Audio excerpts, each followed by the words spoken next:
Okay, it's gone 7 o'clock, so we'll make a start. Welcome to this virtual meeting of the Audit and Governance Committee on Thursday, the 18th of June 2020 at 7 p.m. I'm Councillor Weatherlake, Chair of the Audit and Governance Committee, and the Vice Chair of this committee is Councillor Hicks. I'd like to extend a particular welcome to Councillor Sadiq, who has recently joined the committee. This meeting is being live streamed to YouTube. Following the meeting, the stream will remain on YouTube and will also be available to view on the Council's website. I'll mention a few key points here that will help us to have a successful meeting. The governance section of the agenda will be chaired by myself, and the audit section will be chaired by Vice Chair Councillor Hicks. Should the member chairing the item lose connection at any point, the other will take over the chairing of the meeting. When you're not speaking, please turn your microphone off, as this saves bandwidth. On the live stream, you will appear on the screen when your microphone picks up sound, so this will save the stream cutting to different members suddenly. I shall allow plenty of time for members to speak on items and shall make this very clear as we move through the agenda. Therefore, please only speak when I call on you to do so. When you speak, please turn your camera on if you're happy to do so. And when you speak for the first time, please state your name clearly before you begin. Councillors should introduce themselves with their title and name. Officers should state their name and their title. You don't need to do this every time you speak, but it will help if you do it the first time. If you want to raise a point during the meeting, please use the chat box in the top right of the screen where you can type question or point of order. For example, if you wish to ask an officer a question about their report, I shall ask those who wish to contribute to simply type question and will then invite those members to speak one by one. I will monitor the chat box as the meeting progresses. If you wish to make a point of order or personal explanation, please do so in the same way, and I shall endeavour to move to you once the person currently speaking is finished. Finally, on some votes, I may ask members to record their vote in the chat box to save going through a roll call. I'll make this clear when we come to those votes. As we begin this meeting, I shall ask all members to state that they are present as the clerk moves through an alphabetical roll call of members and substitutes. If you're present in the meeting but have your cameras switched off, please state this. Cassie, could you start the roll call, please? Thank you, Chair. Members, as I read your name, please turn on your microphone and camera and state if you are present. After you have spoken, please switch your microphone and camera to off. Councillor Richard Clifton. Yes, I'm here. Councillor David Hicks. Present. Councillor Nick Matty. Here. Councillor James McDermott Hill. Here and present. Councillor Ali Mir Hashim. Clear and present. Hello. Councillor Parananda. Yes, present. Councillor Nali Patel. Present, please. Councillor Mohammed Sadiq. Present and nothing to declare. Councillor Colin Steers. Yes, I'm here. I will now read the names of the independent persons. Neil Aston. I don't think your microphone's on, Neil.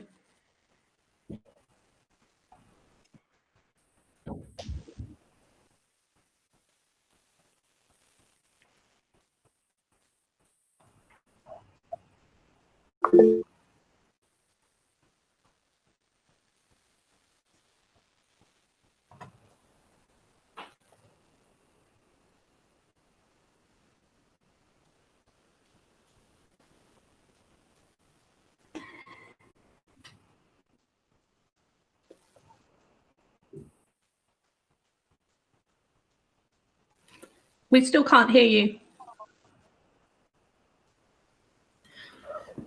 Apologies, Chair. Cassie, can I suggest we carry on with the roll call and come back to Neil in a moment? Of course. And David Parrott. Hello, yes, I'm here. Thank you. I'll now pass to the Chair. Thank you. Now we'll move to apologies for absence. Cassie, have you received any apologies? I can confirm I haven't received any apologies. Thank you. Nor have I. Do we have any other apologies for absence or substitute members?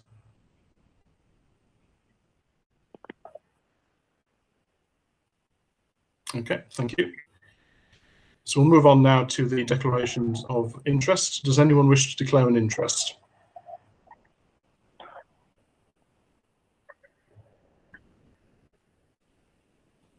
Okay, no declarations, thank you. So we'll now move to item 4, the minutes of the previous meeting. Members, can we approve the minutes of the previous meeting held on the 23rd of January 2020? I'll allow time for members to speak if they wish to express dissent on the minutes. Members, if you're happy to accept these minutes, please comment in the chat box.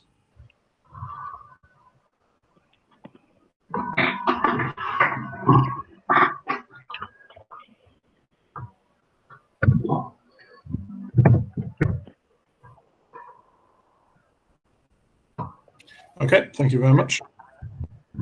I'll take the minutes as approved, and I will sign the minutes outside the meeting after the social distancing restrictions have been lifted. We now move to item 5, operation of the Code of Conduct, and I'll ask the relevant officer to present this item.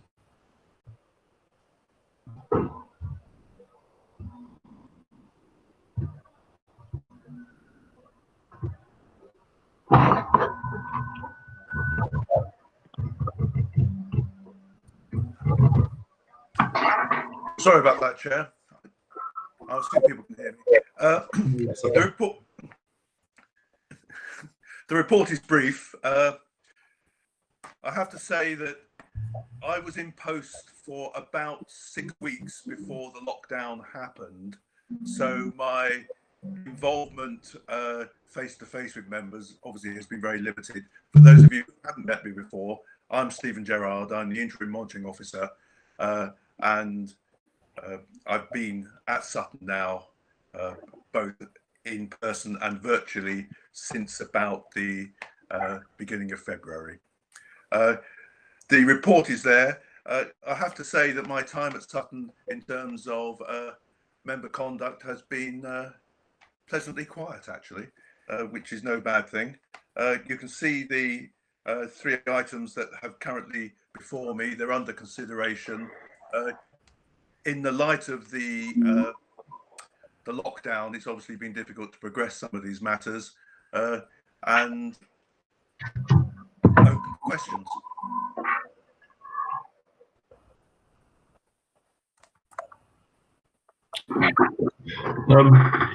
So yes, do members have any questions for the officers? Please indicate in the chat box if you do, and I will move through them one by one. Councillor Hassan.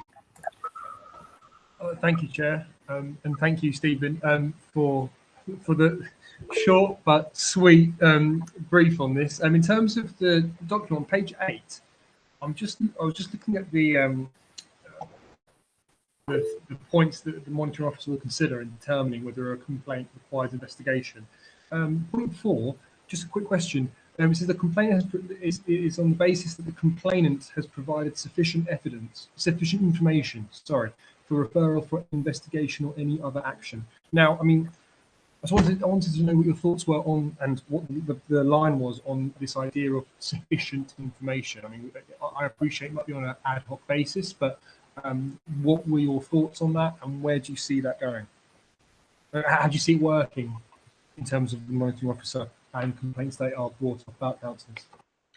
In practice, it isn't just up to me, because I have to consult with the independent person to establish whether or not there is essentially a prima facie case. And sufficient information, to my mind, would be, is there enough information to put it before members where there is a reasonable prospect of the members making a finding of misconduct? If a matter is frivolous, or there isn't the evidence there, I wouldn't want to put the member through the difficulty of going before the standards subcommittee, nor would I wish the expense of that. But I would share that thought, first of all, with the independent person, and it would be a mutual agreement between myself and the independent person that there wasn't sufficient information to proceed. Okay, thank you. Thank you. Oh, sorry. Hassan, did you have a follow-up question?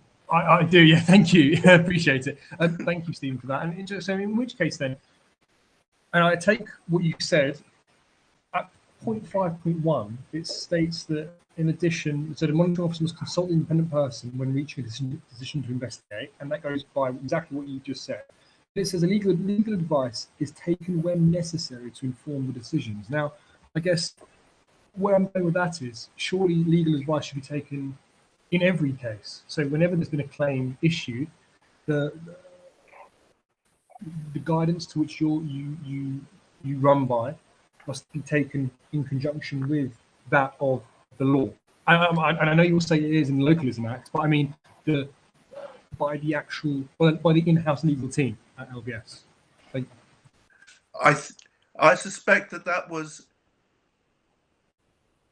probably written for the previous monitoring officer, who was not a lawyer. I'm a solicitor. I've been a solicitor in local government for 40 years. So I suspect that I would probably have a reasonable understanding, I would trust, of the legal position. I think that in the past, Jess, who was the previous monitoring officer, for example, was not a lawyer, so that was probably put in there explicitly just to make sure that point was covered off. Okay, thank you. Thank Councillor Hicks, I believe you have a question. When I can conquer the technology. Paragraphs 4.2 and 4.3 talk about public perception of slow response from councillors.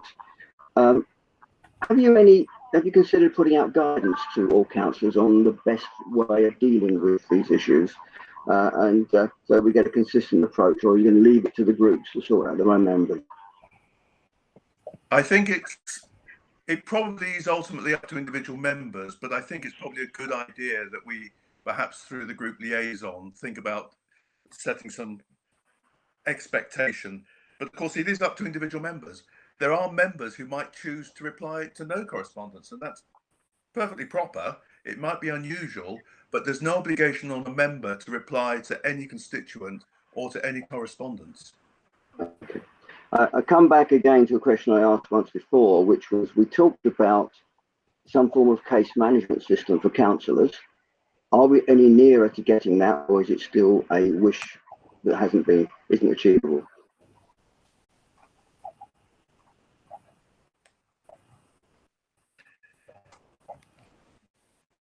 The answer is, I'm not sure, but I will get back to you on that one, sir. Okay, thanks. So I will, with your permission, copy the rest of the members of the committee as well on that point. I have to say that's not something I've picked up before, but I will come back to you on that and find out where we are on that one. It has been buzzing around now for about 18 months, and it was raised some time ago. Yeah, and we were offered the prospect of getting it. Right. I will make inquiries. Thank you very much. Okay, thank you. Councillor Matty. I sort of would like to make a complaint about a number of things, but when it's going to be reviewed by all members and the majority of them are Liberal Democrats, it's very unlikely, as probably Mr. Jarvis has said, that they would find against any of their fellow Liberal Democrats. I mean, if I take a couple of general points, I pointed out that it was wrong for Liberal Democrats to go around the New Mill Quarter telling people that their heating bills were fine and that the heating came from green energy, when in fact it didn't. It was being Freedom of Information request said it was coming from British Gas. So, you know, we're missing. Matty, if you could confine yourself to discussing the general trends as mentioned. Well, I appreciate you have particular examples. Well, that's one example. So obviously, the Liberal Democrats would think there was nothing wrong with that. So that means that we haven't got an effective way of doing anything. Then we have I made a complaint about the chief executive getting in contact with Morrison's behind the back local councils. Councillor Matty, please don't refer to me. Yeah, I mean, well, you know, we are meant to be discussing things. We can't just. Point of order, Chair. This is not part of the meeting. Well, well, if you let me speak, the point is it's all about how members behave and what they do, and also officers.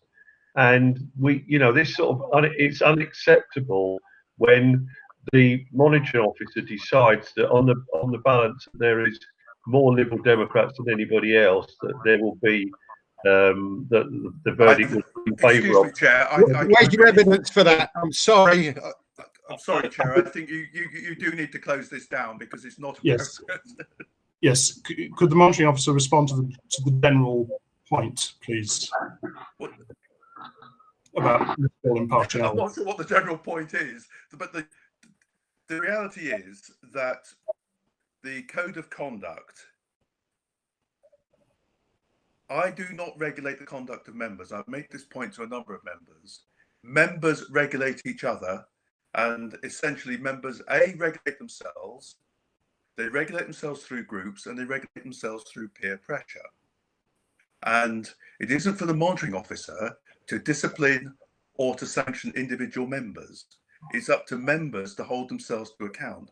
I would also, I think, reference that the previous code of conduct, going back before 2011, and the Standards Board for England, was brought into disrepute and was abolished by the then Secretary of State, Mr. Pickles, on the basis that members had brought the process into disrepute by using it to attack each other.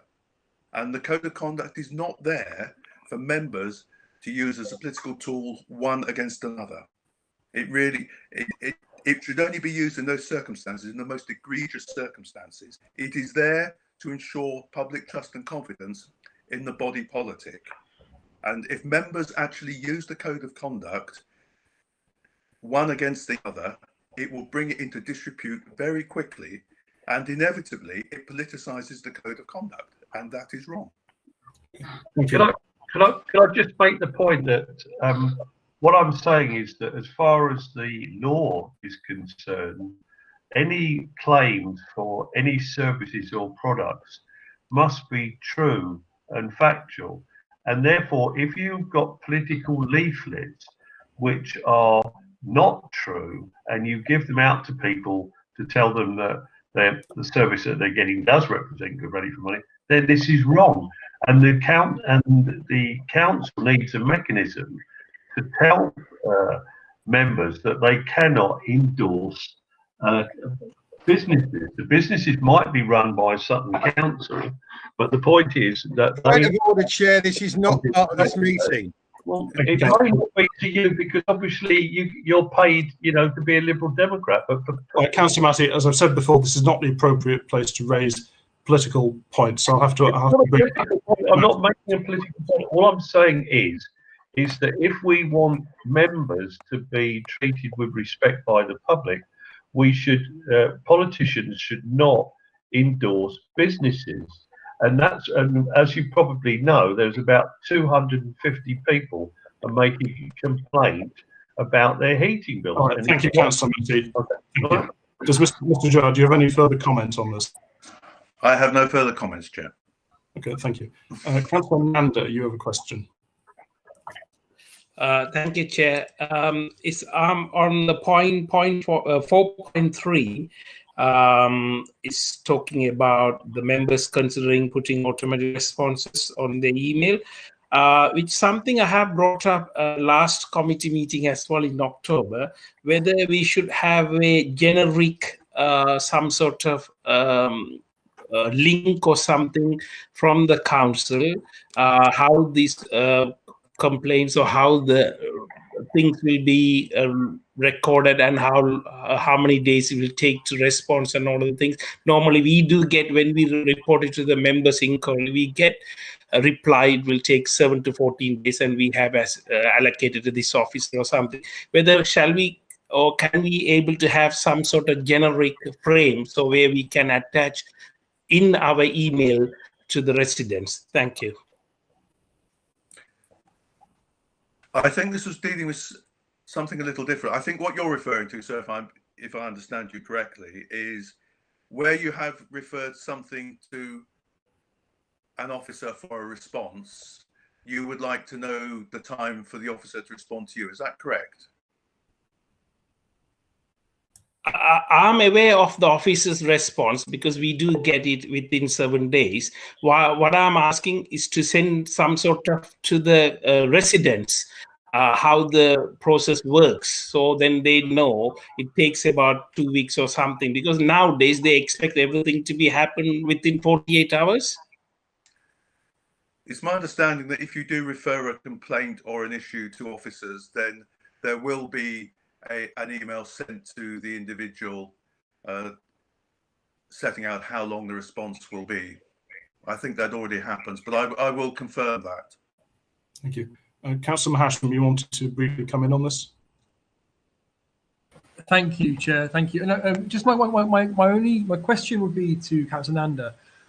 I appreciate what he's saying, and so you might put a members' inquiry in, and then you might have to wait, for example, 10 days or 2 weeks, or however long it might be, until it says, where it says on the members' inquiry email, your response will be processed. But my only question would be, though, there's nothing stopping incumbent councillors writing to residents to say, look, essentially a holding email saying, look, I've sent your inquiry onto the council, I'm waiting for an answer.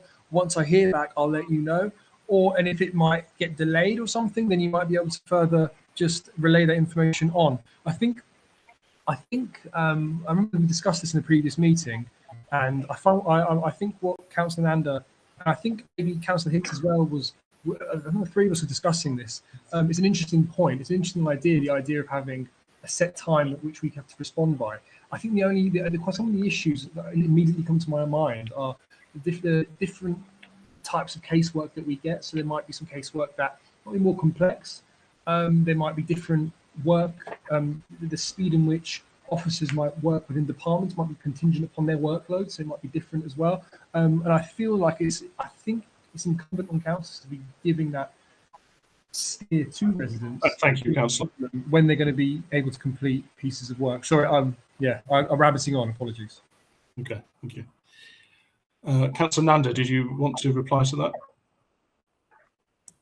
I think he touched on similar view I had. I think at present how system works, when we report to the members' inquiry and we get the reply, then we respond to the residents and say we have reported and the time frame will take up to 20th of June.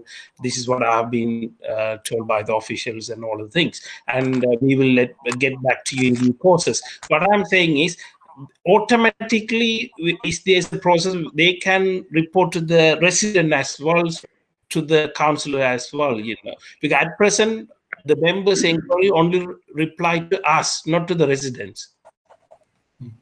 Okay, thank you. Councillor Clifton, I think you had a point you wanted to raise.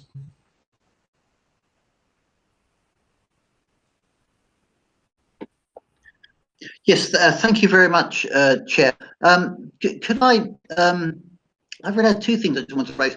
The first was, can I just say as a sort of general comment on this paper, that we get this paper at each meeting with a list of complaints under the Code of Conduct. And I've always sort of taken the view that if there were hundreds of complaints, you'd say, well, there's something very seriously wrong about behaviour. And if there were no complaints at all, you say, well, then there's perhaps something wrong with the Code of Conduct, it's not being publicised anyway at all. So we've got 3 complaints, but since the 31st of October last year. That strikes me as not very many. And I think in paragraph, it would suggest to me that there is really some great problem. And in paragraph 4.2 of the paper, I think a gallant attempt is made to try and draw some general conclusions from these three complaints, which I don't think one actually can do. The other comment I just wanted to make was when reading this, I suddenly thought to myself, gosh, I remember in the past we did have a very interesting discussion under this agenda item about a particular aspect of the planning protocol, which is a sort of adjunct to the code of practice. And I thought, well, what happened to that? And when I checked the minutes, I found it was in actually January 2019. And I contacted the chair of the planning committee and I said, do you know what happened to that issue? And he said, no, I never heard anything. And there was a very interesting discussion, and the then monitoring officer, Jessica Crow, said she would take it away and she would come back with some further proposals. And clearly she never did that. And so Stephen is left to sort of pick this up. But I would like to say, it's partly because I'm a previous chair of planning committee, and the issue concerned was a very active issue when I was chair. And in fact, there was a peer review of planning committee, which led to the proposal that, well, it was said by the peer review that Sutton was out of step with other councils in what we were doing. And there was the peer review actually proposed this code of this planning protocol as a way of dealing with this particular problem. And I was dismayed to discover that it was still a problem. So I'd just like to give notice that I think that this matter should, I was dismayed to realise that it's been since January 2019, it still hasn't been dealt with.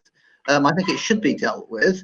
And I'd like to give Stephen Gerrard notice that since I do have strong views on it, and the views I expressed at the committee are now gone because Jessica didn't pick up the issue. I would like to just drop you an email with my thoughts on this subject. I didn't suggest that, Chair, that we reopen that particular discussion again in terms of the substance. But I'd just like to point out there's a bit of. I think Mr. Gerrard would like to respond on that.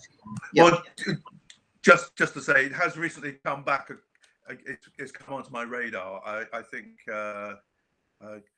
Matthew, the committee clerk, has brought it to my attention, and I understand that actually there has been some work going on quietly in the background. I think because of the lockdown and everything else, it's gone on the back boiler because a lot of those people have clearly been distracted doing other things. But we will resurrect it, I think, and try and bring it back to the next meeting and give you a progress report as to where we are.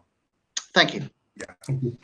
Following on from a point that Councillor Clifton raised in 4.5, it says that the committee may wish to reduce the frequency of these reports to biannual rather than quarterly.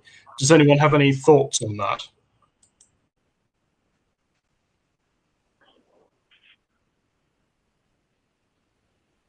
Okay, I would be inclined to keep the system as it is, although there are not many of them. I think it's good that we are kept in touch with such issues as do arise, and we don't need to spend over much time on it. But I think it's good that this does come quarterly.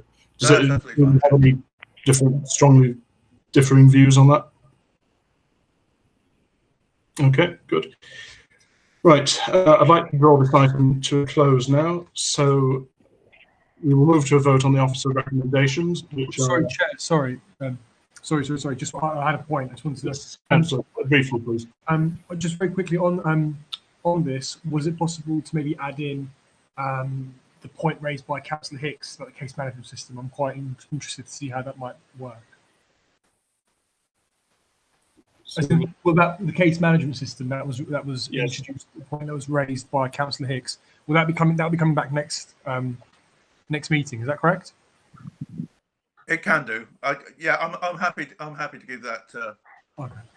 But I will write to all the members in the meantime anyway and let you know what the current position is, because I can't say I'm currently familiar with it. Thanks. Thank you. Can I just come in and say something? I do want to draw this item to close. If you could be very brief, please. There's two important points about interacting with residents. One of the things now is that I didn't ask for this, but my face now appears when I try and on my phone and an email, which I didn't ask. And what this did is it made my phone unstable, so I've had to take it off. Now, I don't think that members, if the IT department want to play around and superimpose images, I think they should ask the members if that's okay, because it's really annoying. It meant that my search engine just kept crashing all the time. I got involved in a lot of work, had to get the whole thing off, reboot the whole system, and I understand the issue. What was your so could we put it so that we can ask members if they want to have this feature or not, and it shouldn't be imposed on them.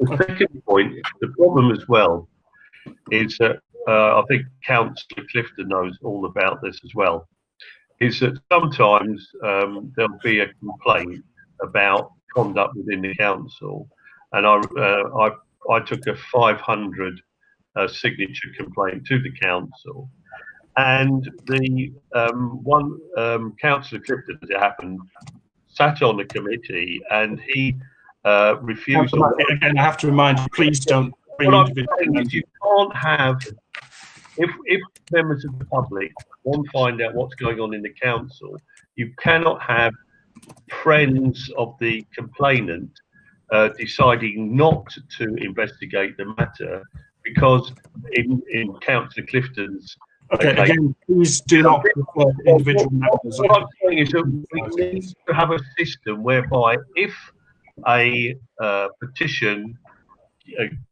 comes into the council about, for instance, behaviour or relationship with something to do with a specific councillor, we need to make sure that the people who decide whether any action is going to be done with the petition should not be best friends with the person that is up here. So this is a very important point, yeah? So the first in the IT question, secondly, the general principle of partiality. Okay, Mr. Gerard. I'm not sure either of those are actually quite pertinent to the report, but on the IT issue, I'm sure that Matthew Stickley has taken the point and will take it up as appropriate. In terms of the petition, it's not something I'm aware of, and I'm not sure that it's actually relevant. If Councillor Matthew wants to race it offline with me, I'm happy to come on with it. I will. Thank you. Right. Okay, thank you very much. Right, we will move to a vote on the officer recommendations now, which are 2.1, to note and comment on the action taken by the monitoring officer in dealing with complaints, and 2.2, to make any further recommendations relevant to the committee's role and function in promoting high standards of ethical conduct by members. So members, can we agree to those recommendations? And please advise me through the chat function if anyone wants to dispute that. Councillor Hicks, you had a quick, short point you wanted to make.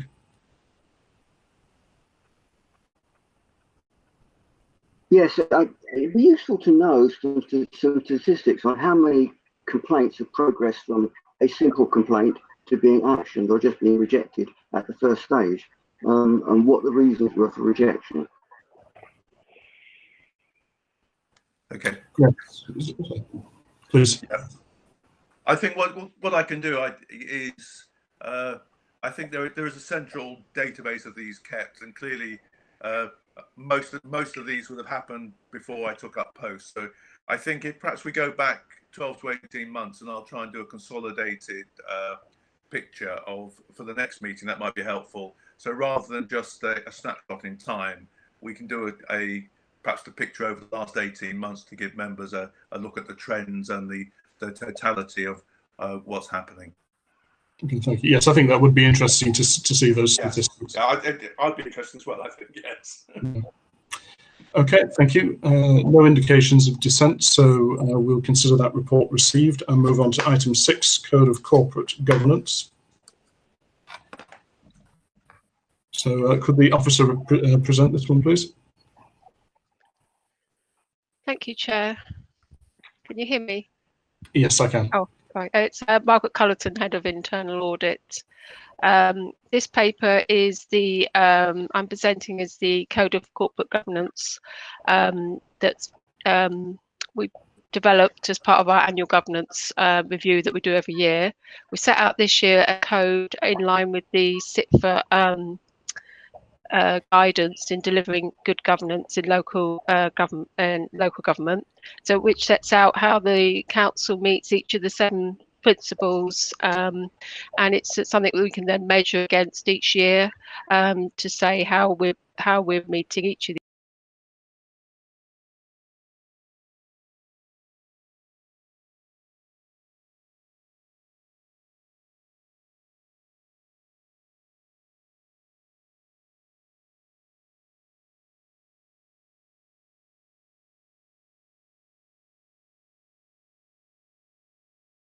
McDermott Hill.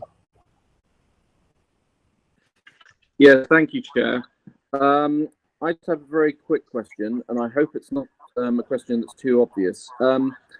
In compiling this year's report, did you find any significant changes that you were having to sort of update in compiling this year's report compared to last year? It can take into account any of the key factors that were made in compiling this year's report. Thank you. This is the first year I've pulled together a code. So the actual annual government statement will come to the next committee, which will be the full review against the council's governance arrangements. So that's due to go to corporate management team at the end of the month for further discussion and agreement. So I'll be feeding back at that point. I suppose this paper is just sort of setting out more on the type of policies we have and boards that we have set up. Yeah, so as it's the first paper I've done on that, it's nothing to compare it on that in that sense. But the annual government statement certainly will be when that comes. If that makes sense. Yeah. Did you have a follow-up? Yes. Well, thank you for that. That is useful. I think sort of my main question was, did you find any sort of particular areas that you thought, in terms of the working of the council, that you thought maybe needed updating to a significant degree in the past year? Talking about the previous sort of stuff that you were looking at, or did you find it sort of fairly straightforward? No, it's quite straightforward. I think I've also done, which I'll be feeding into the annual government statement, I did a self-assessment with the directors and assistant directors. And I think that just the sort of things were coming out from that was just some of the policies needed maybe refreshing and updating. Nothing major came out of the self-assessment. So yeah, it's just sort of keeping things up to date. I've got a paper coming on the whistleblowing as well, and that needs refreshing and getting the policy onto the intranet and website. So things like that it's just procedures and policies that needed updating. Okay, thank you. Councillor Clifton. Thank you. Yes, thank you very much. Can I just say, I mean, this is a very comprehensive paper. And one reads it and says, my goodness, there's an awful lot going on, isn't there? But I couldn't find any reference in it anywhere to the role of recognised trade unions. As a trade unionist, I'm very keen on the view that trade unions do have a role to play in corporate government. I found that there is a reference to Council and Employees Joint Committee, chair into the Sutton Joint Health and Safety Committee, which really rarely meets these days, but is wrenched on Principle B. And these are, of course, committees with where councils meet with recognised representatives of recognised trade unions. So I think that one should recognise that trade unions do have a role to play. I mentioned earlier the peer review of planning committee, which I was involved in. I'm actually very keen on that, from that experience, on the view that peer reviews of what we do by outsiders who are experts in their field is actually something that's very useful. And when I quickly read through this, I thought I found a reference somewhere to the role of peer reviews, and now I'm looking for it, I can't find it. So perhaps there is a reference somewhere to the role of peer reviews. That's what I wanted to say, Chair. Thank you.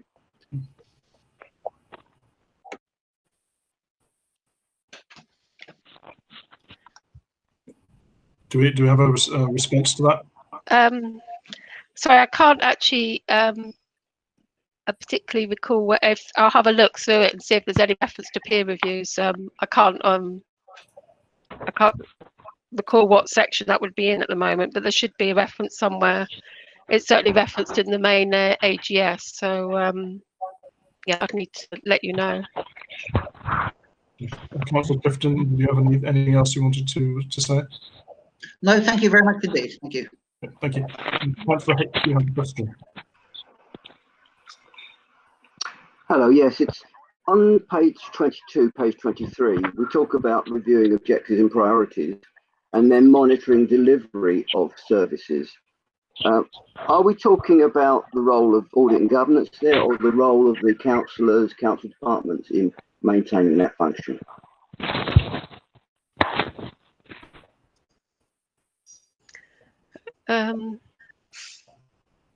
So which, I can't see which section you mean.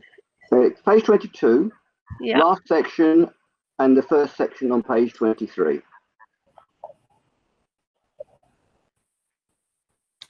Principle D. Oh, right. Yeah.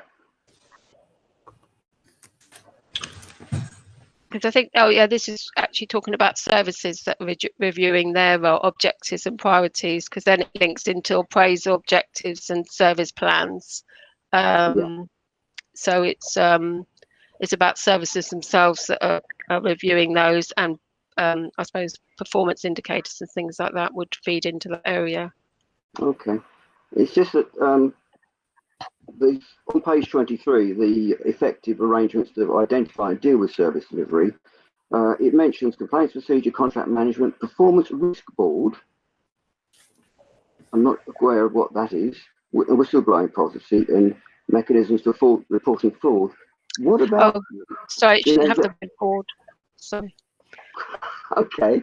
Sorry. But so that's fine. But then, what are the procedures that the council has in place to monitor delivery of its expectations, or what would you expect them to be? Chair, can I come in? Yes, please. Richard Simpson, Strategic Director, Resources. I suppose there's a number of them that probably this doesn't capture in their entirety. I mean, most of our service committees get B&N, People Committee and Strategy and Resources Committee all get quarterly updates on performance against agreed indicators, which reflects the outcomes set out in the corporate plan. So I suppose that's the key area of member oversight for the delivery of performance. If that performance delivery becomes a risk to delivery, quite often Audit and Governance Committee would have a role in reviewing how that risk being managed and mitigated.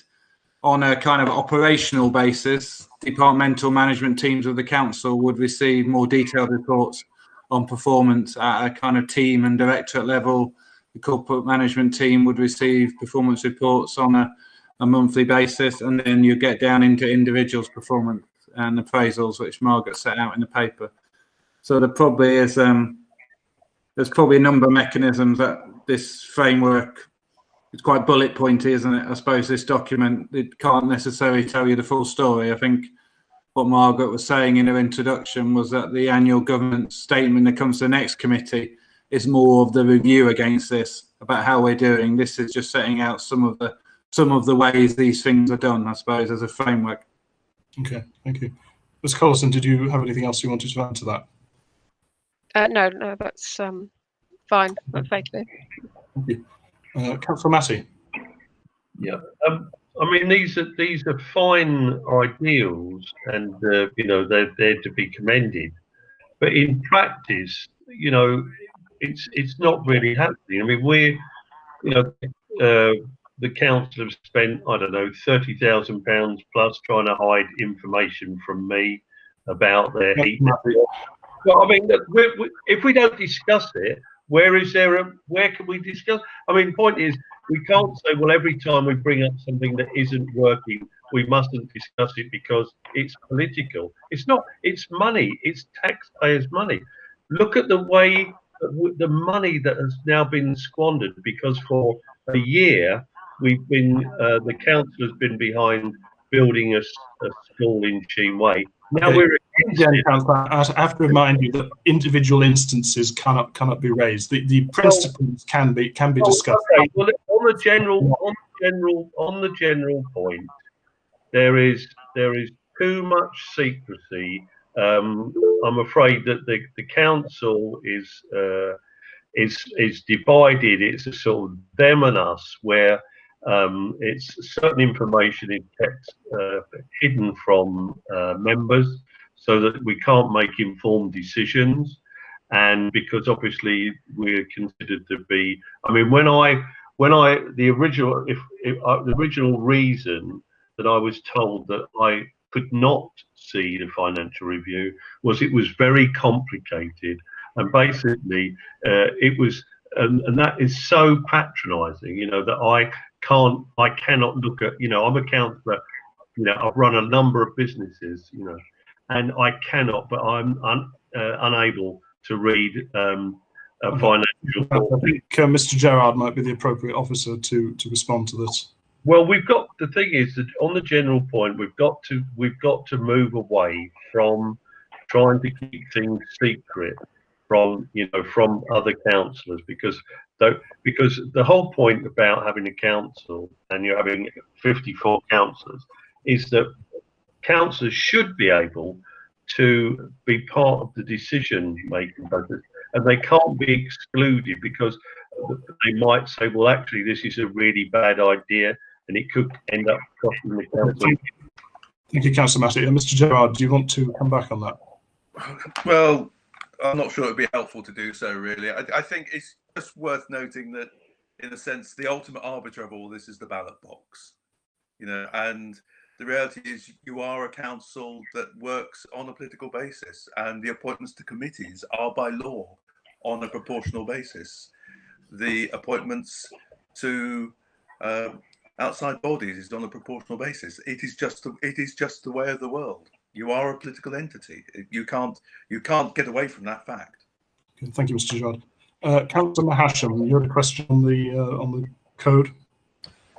Thank you, Chair. Yes, Principle D, the Code of Governance Principle D, on the second page of it, I'm not sure, on my things it's page 27. I'm not sure what page that is for you, but where it says considers feedback from residents, service users and staff when making decisions about service improvements or significant changes to service. It says staff conversations. Now, I know this on plan in the resident survey. They're more kind of formal questions, more formal bits of ways of noting down information. In terms of staff conversations, that seems quite an informal way of gathering information. I was wondering whether there's anything formal there for staff at LBS. Okay. Okay. Do any of the officers want to comment on that? Can I come in, Chair? Yes, please. So yeah, there's some formal processes like the appraisal system, and there's monthly one-to-ones, annual appraisal, and half-year review where there's opportunities. Obviously, some of that's about how the member staff's performing, how they're developing in their role, but also to get feedback and ideas around improving the service from their perspective, and that they're formal mechanisms. But I think this is trying to capture those things can happen kind of on a day-to-day basis. We also do a staff survey normally every 2 years. We're about to start doing more kind of pulse surveys that can be done on a monthly basis to kind of test out a series of questions about how staff are feeling. We're launching one of those next week. So some of that will be about the last 3 months as well, and how staff are coping from working in quite a different way. We've got 89% of staff working from home on a day-to-day basis. So, nearly 1,000 staff working in quite a different way. So obviously there's been conversations during those 3 months, but there are some formal mechanisms and informal mechanisms for capturing that.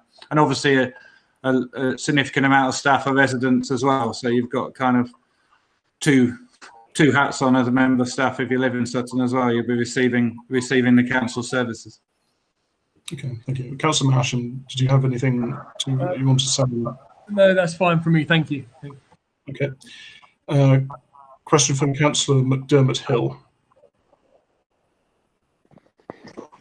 Thank you, Chair. I wish to as a general comment, I think, draw attention to, which is on page 18, where Principle B of the Code of Governance is. And I note that we've been talking a bit about sort of openness and transparency.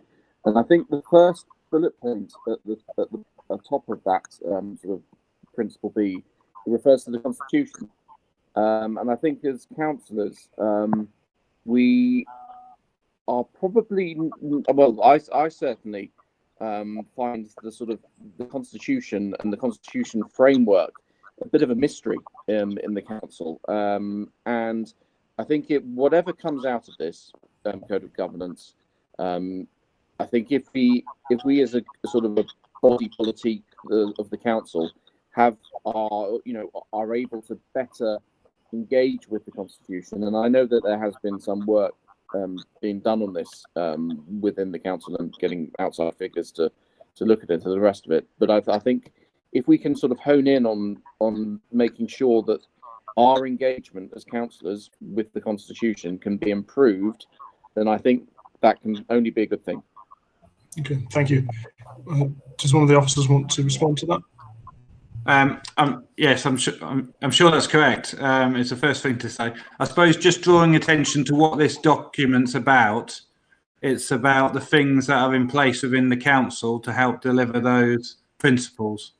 So obviously the Constitution is one of the key documents to help ensure we've got arrangements in place to ensure we consult upon, engage on the feedback mechanisms and have openness and transparency about what we do. So it's not, Margaret at this stage isn't doing a review of all of these documents to say how effective they are at delivering that. So at the moment we're saying these are the things, the policies and plans that are in place in the council to help ensure we've got effective governance.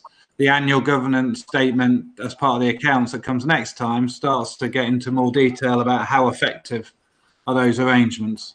But I don't disagree with the comment that, you know, an effective constitution is clearly really important in this. Thank you. Councillor McDermott-Hill, did you have a follow-up? Yes, just very briefly, and again, it's sort of more like an observation. It's just that sometimes in the work that the council does, which is obviously very, it's sort of, ambitious is the word that I hear an awful lot of, and there's some parts of working of the council in relation to constitutional matters that sometimes things in practice don't necessarily come up to the Constitution. So I think maybe that could be an aim to look at in terms of how how the council sort of governs itself. And I think if we consider that going forward, that can be a positive thing. Okay, thank you very much. Councillor Clifton, I think you wanted to come in, and then we'll wrap up.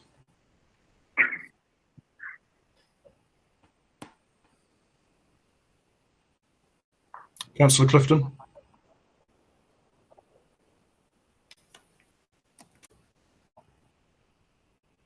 Okay, I'm sorry, I thought I'd unmuted myself, but I didn't. Just on page 30 of the paper, so this is under Principle G, there is a reference. It says, welcome peer challenge, reviews and inspections from regulatory bodies and implements recommendations. And it says the implementation of key recommendations from external inspections. And just to say, the Local Government Association does offer a service of organising peer reviews, which we haven't used all that much. We just haven't used it for the peer review planning committee. But just to say, I think it is something that we could use from time to time. Thank you very much, Chair. Okay, thank you. Does some of the officers want to come back on that?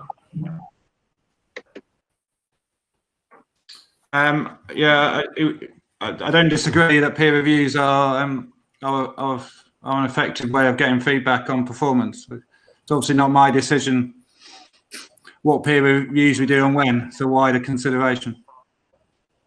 Okay, thank you very much. We will move on to a vote on the recommendations at that point. And in this case, there's only the one, which is 2.1, to approve the Code of Corporate Governance. So if any members could let me know if they have an issue with that in the chat.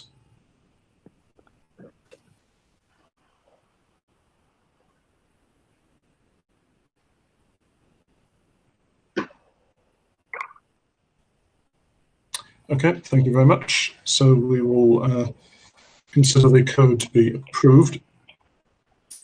And at this point, we will move to the audit section of the agenda. So Vice Chair Councillor Hicks will now take over. And as previously stated, if Councillor Hicks loses connection at any point, I will resume chairing the meeting. Thank you. Thank you, Councillor Weatherlake. We'll move on to item 7 now, if we can, please, which is the review of the procurement of main contractors for major construction projects.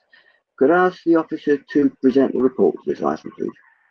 Yes, indeed. This is Paul Aljo, the Head of Programme and Project Management, London Borough of Sutton, What I'll do, Councillor, if I may, is just walk you through the report, and then please, we have any questions. So this report looks at how LBS, the Programme and Project Management team, procure main contractors. So this doesn't cover consultants or any other professionals, but it's main contractors. It looks back at the previous scenario between 2009 and 2015, which was the partnering contractors framework, which we ran in cooperation with London Borough of Merton. Some of you may remember that. It delivered quite a few benefits, fast call-off, good value, best fit contractors.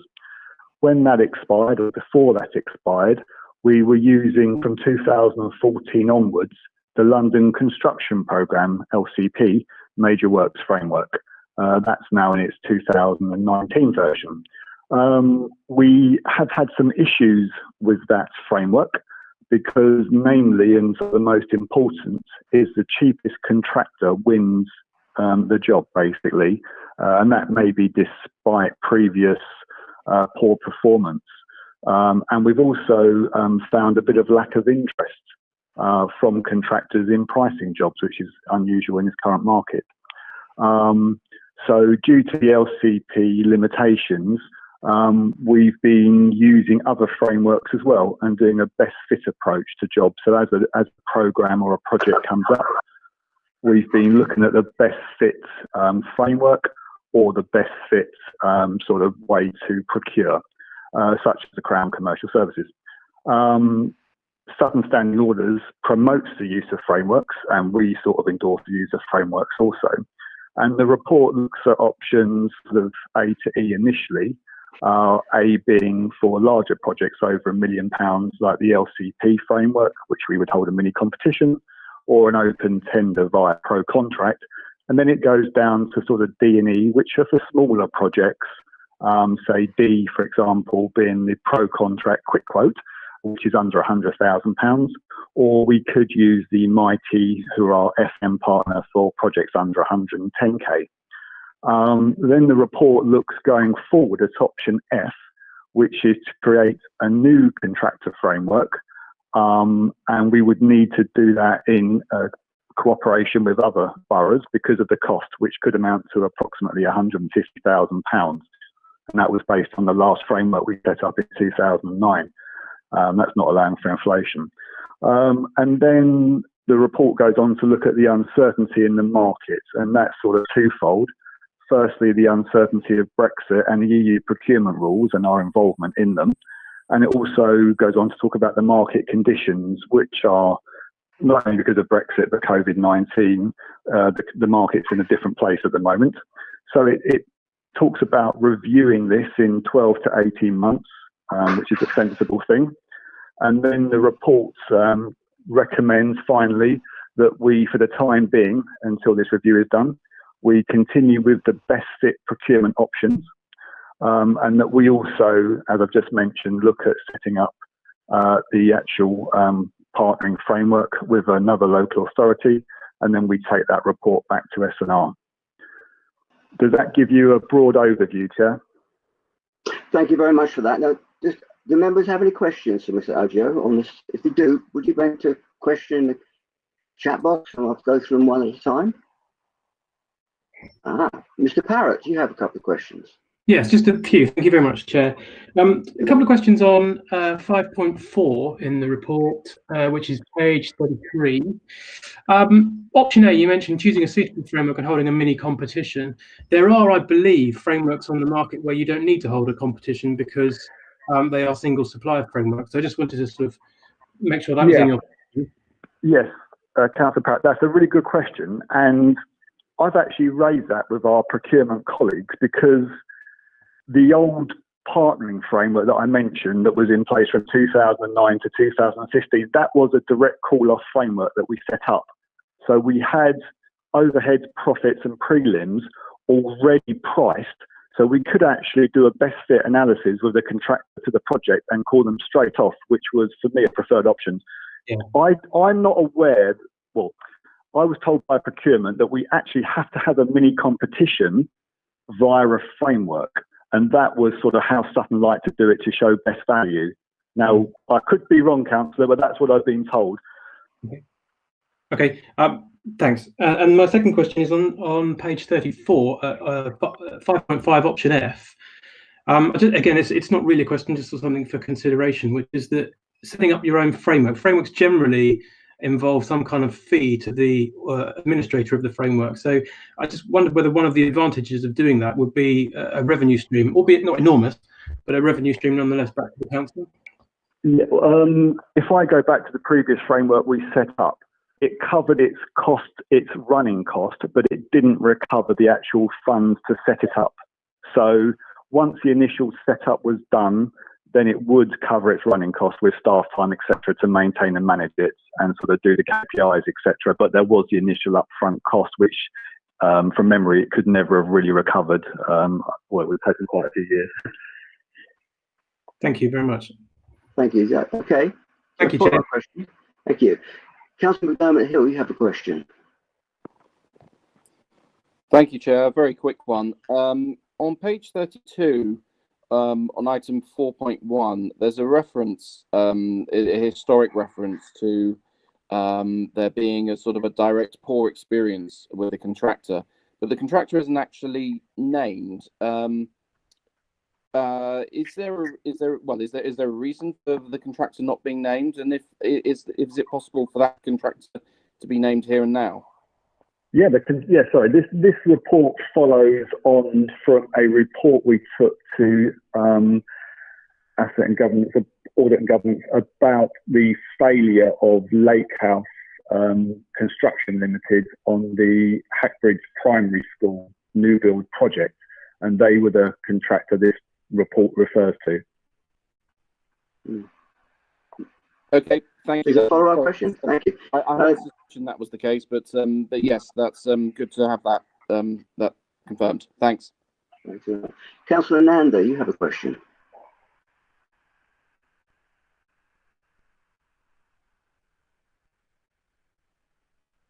Councillor Nanda?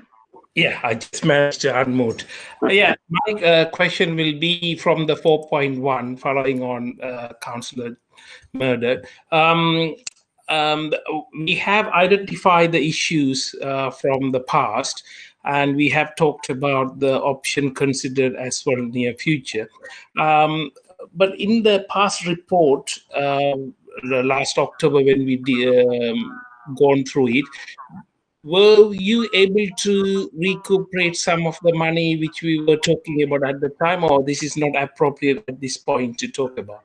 Thank you. No, I would certainly like to answer that if I may and provide an update. So there is no, well, basically, Councillor, there were two options we were progressing. One was the administrators for Lake House. And we didn't expect to recover monies from them, but we have put in a claim. Not surprisingly, they haven't come back. But then the one that we do anticipate recovering funds from is the bond. And we put in the claim to the bondsman in January of this year. And then they were silent for a while. We chased them up several times. And then in May, according to my notes here, they came back and asked us a series of questions, and for us to recap all of the payments and processes and certificates for them throughout that job, which we duly did. And then we chased them again actually a few weeks back, and they have now assigned a surveyor to the case. Now, there is no contractual time frame for them to settle. And obviously, them asking us all these questions, in my opinion, is a delaying tactic. But nonetheless, they have actually assigned a surveyor. So I will be bringing a report back to Audit and Governance when this is resolved, so you can see the final picture. Thank you. Councillor Nand, did you have a follow-up question? Thank you for that.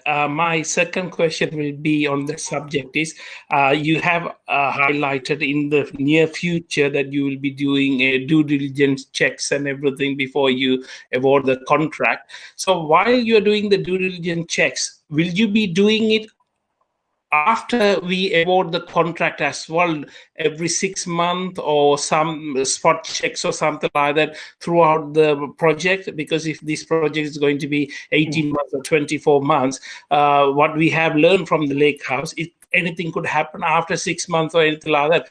So will there any sort of checks will be carried out while they are carrying out this project? Thank you. That's a very good question, Councillor.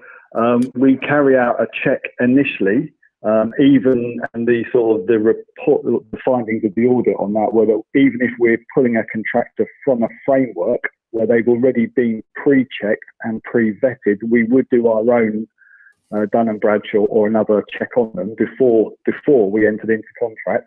What you're asking is if it's a long contract, which many of our contracts are, would we do financial checks, for example, at every 6 months?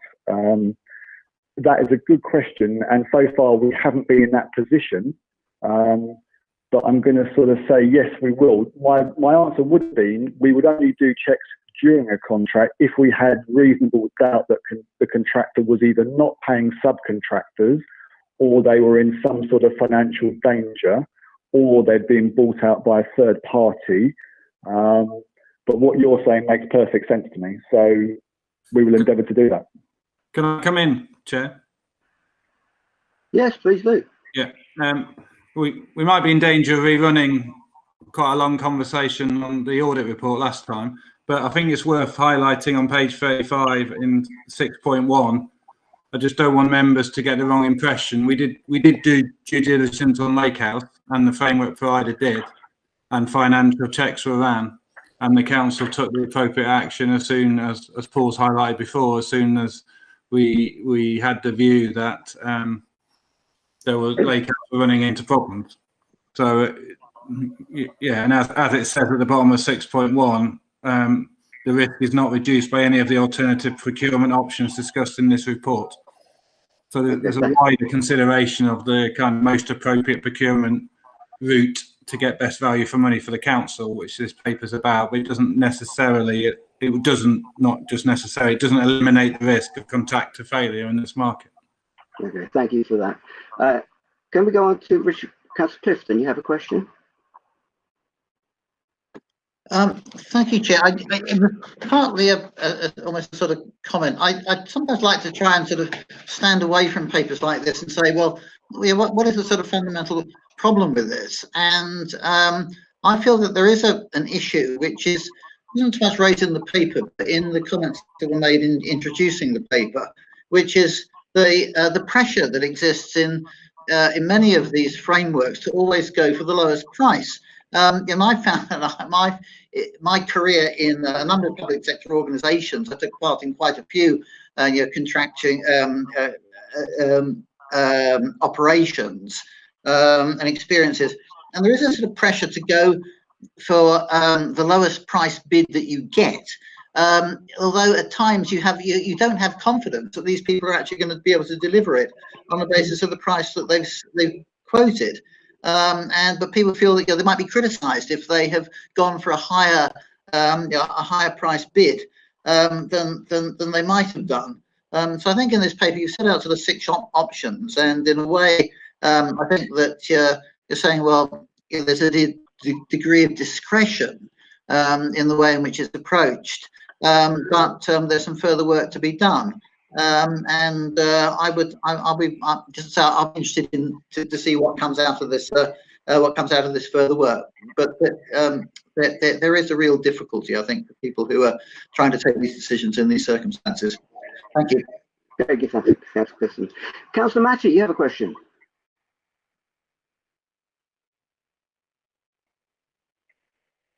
Thank you very much. Yeah, I mean, I just cannot believe what went on with this. I mean, it's no secret that Hackney Homes, London Borough of Hackney, have received a huge dossier about from a whistleblower, because we've been dealing with whistleblowers, about some of the practices alleged against Lake House.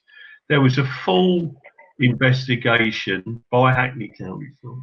The Metropolitan Police were involved. But still, with all this going on, we decided that these were the best people to build a school. You know, it's absolutely incredible that the partner of the monitoring officer was given this massive dossier all about Hackney, about what had been going on at Hackney Homes, and yet the council just walked into it and didn't, you know, I mean, you only had to Google Lake House and it would have come up.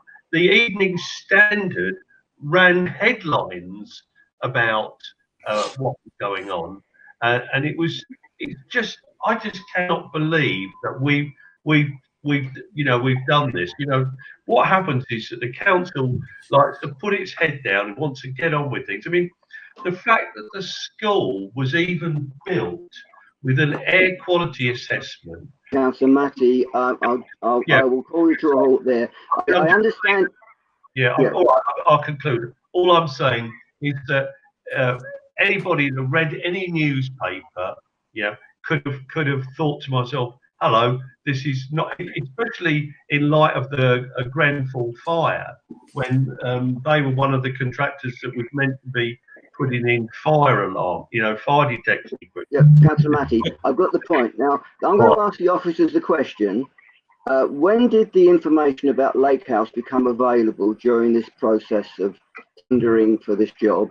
And was it available at the point when the job was let, or when was it known?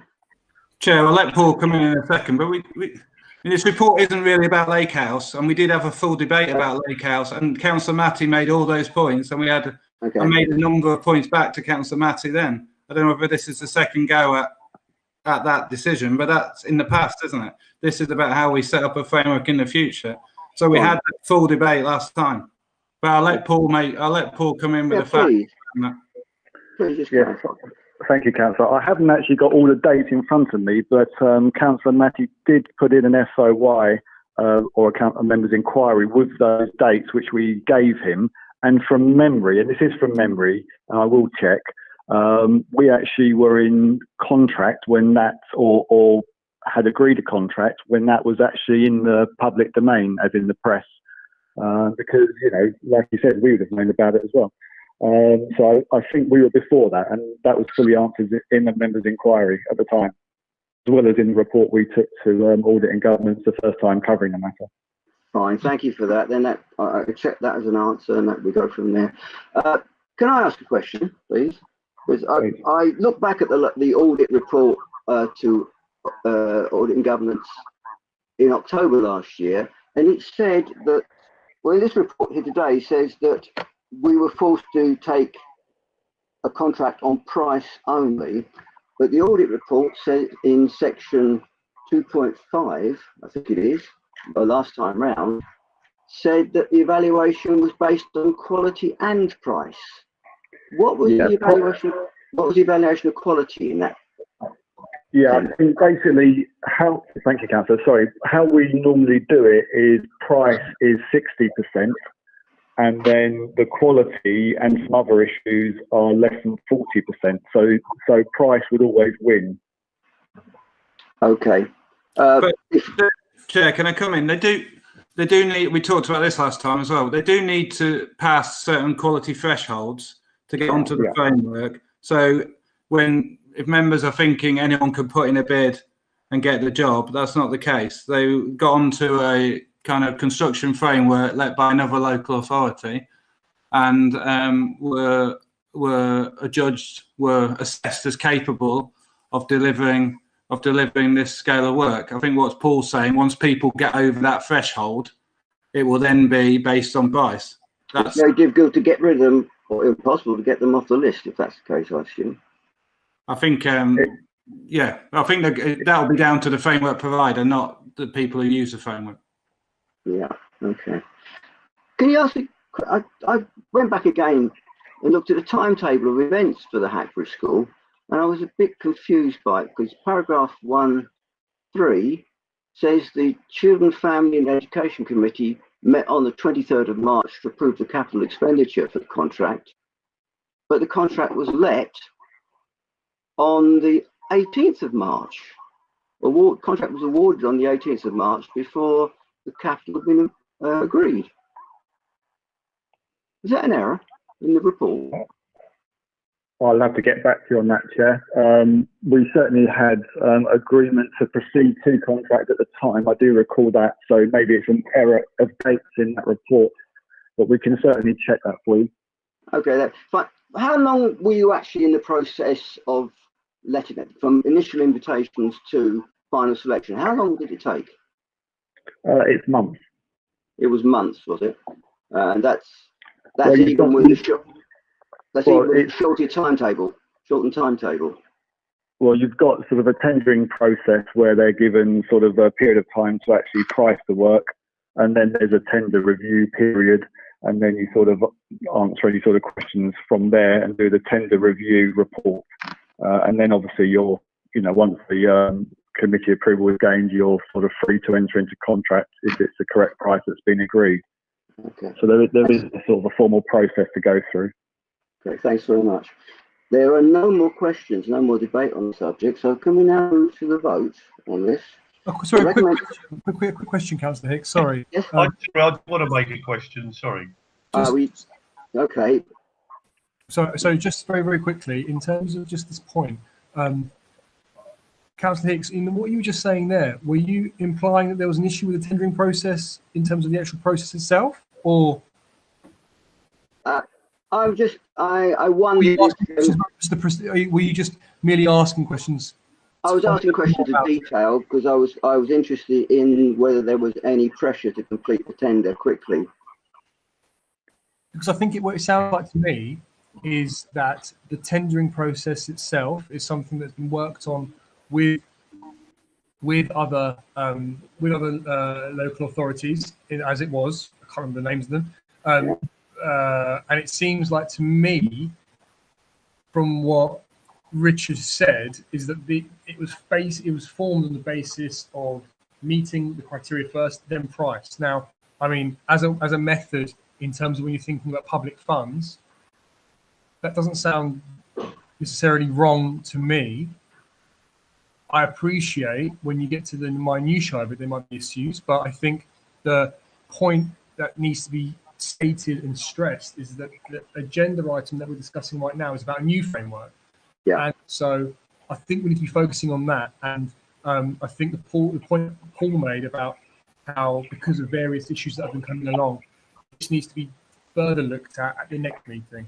So I'd suggest that we move with this to the next meeting to look at that when times, be it COVID, be it Brexit, are more clear. Well, can I ask the officers if next meeting is too early, or would it need to be later than that?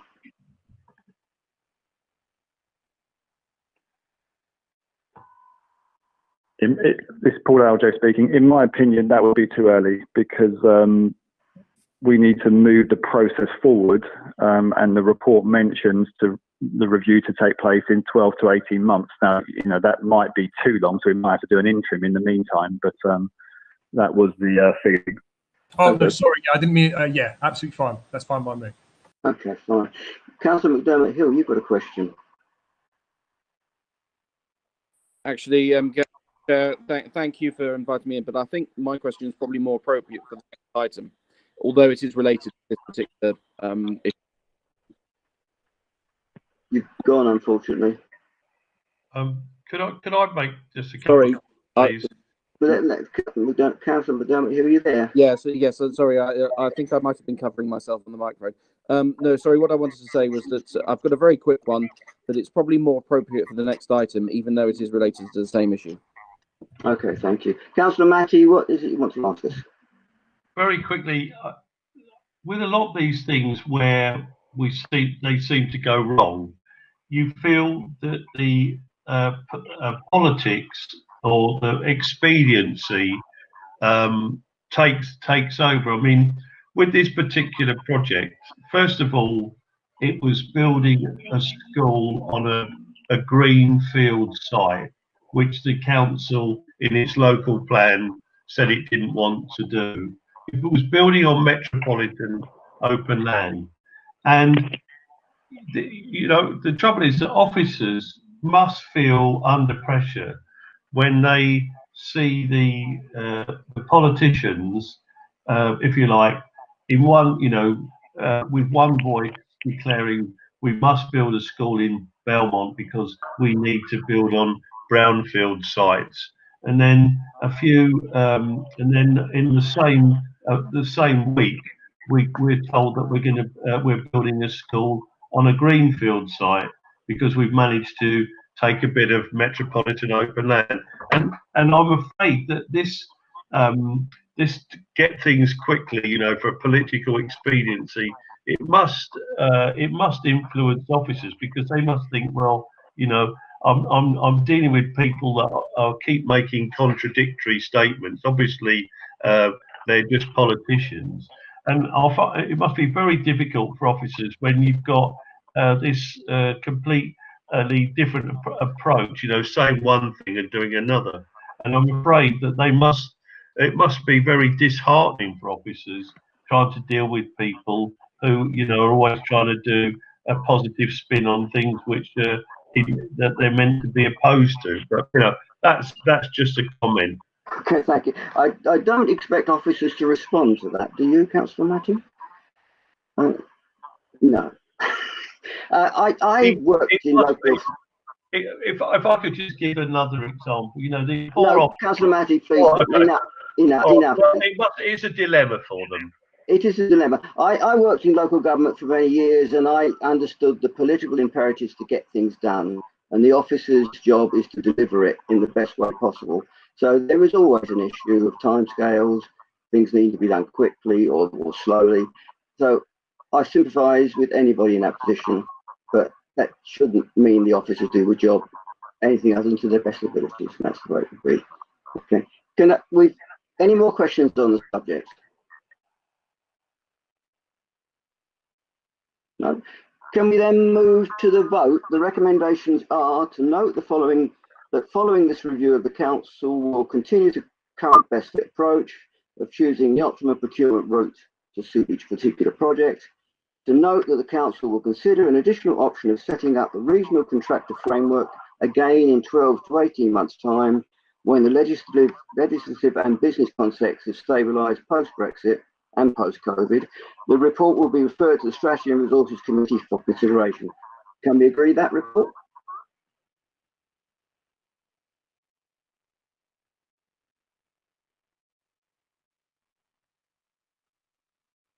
Thank you. I think that's agreed.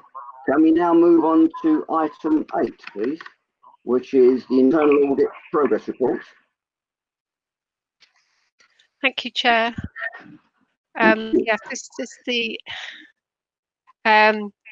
is the audit progress report, progress against the audit plan that was agreed here last May. Sorry. It just summarises the reviews that we've carried out and the days that have been delivered, which are set out in table 1.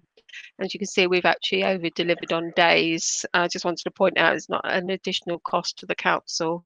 It's just as a result of additional work maybe that has been spent on some of the limited assurance reports or additional follow-up meetings that have taken place.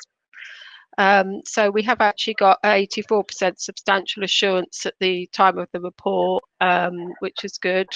I've just detailed the limited assurances that are on page 39. Some of those I've already reported up, so it's just giving you the update of the 2 latest ones, which was the starters and leavers. I think we actually did discuss that last time, and then Bandon Hill Primary School. So just giving you a summary of that.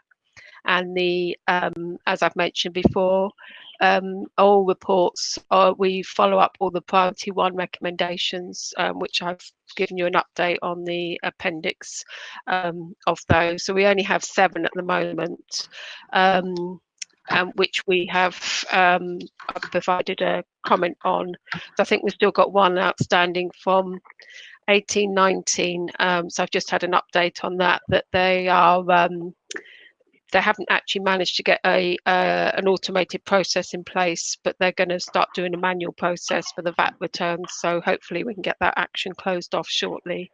It's just if anyone's got any questions. Are there any questions on the report, the councillors? Councillor Nanda.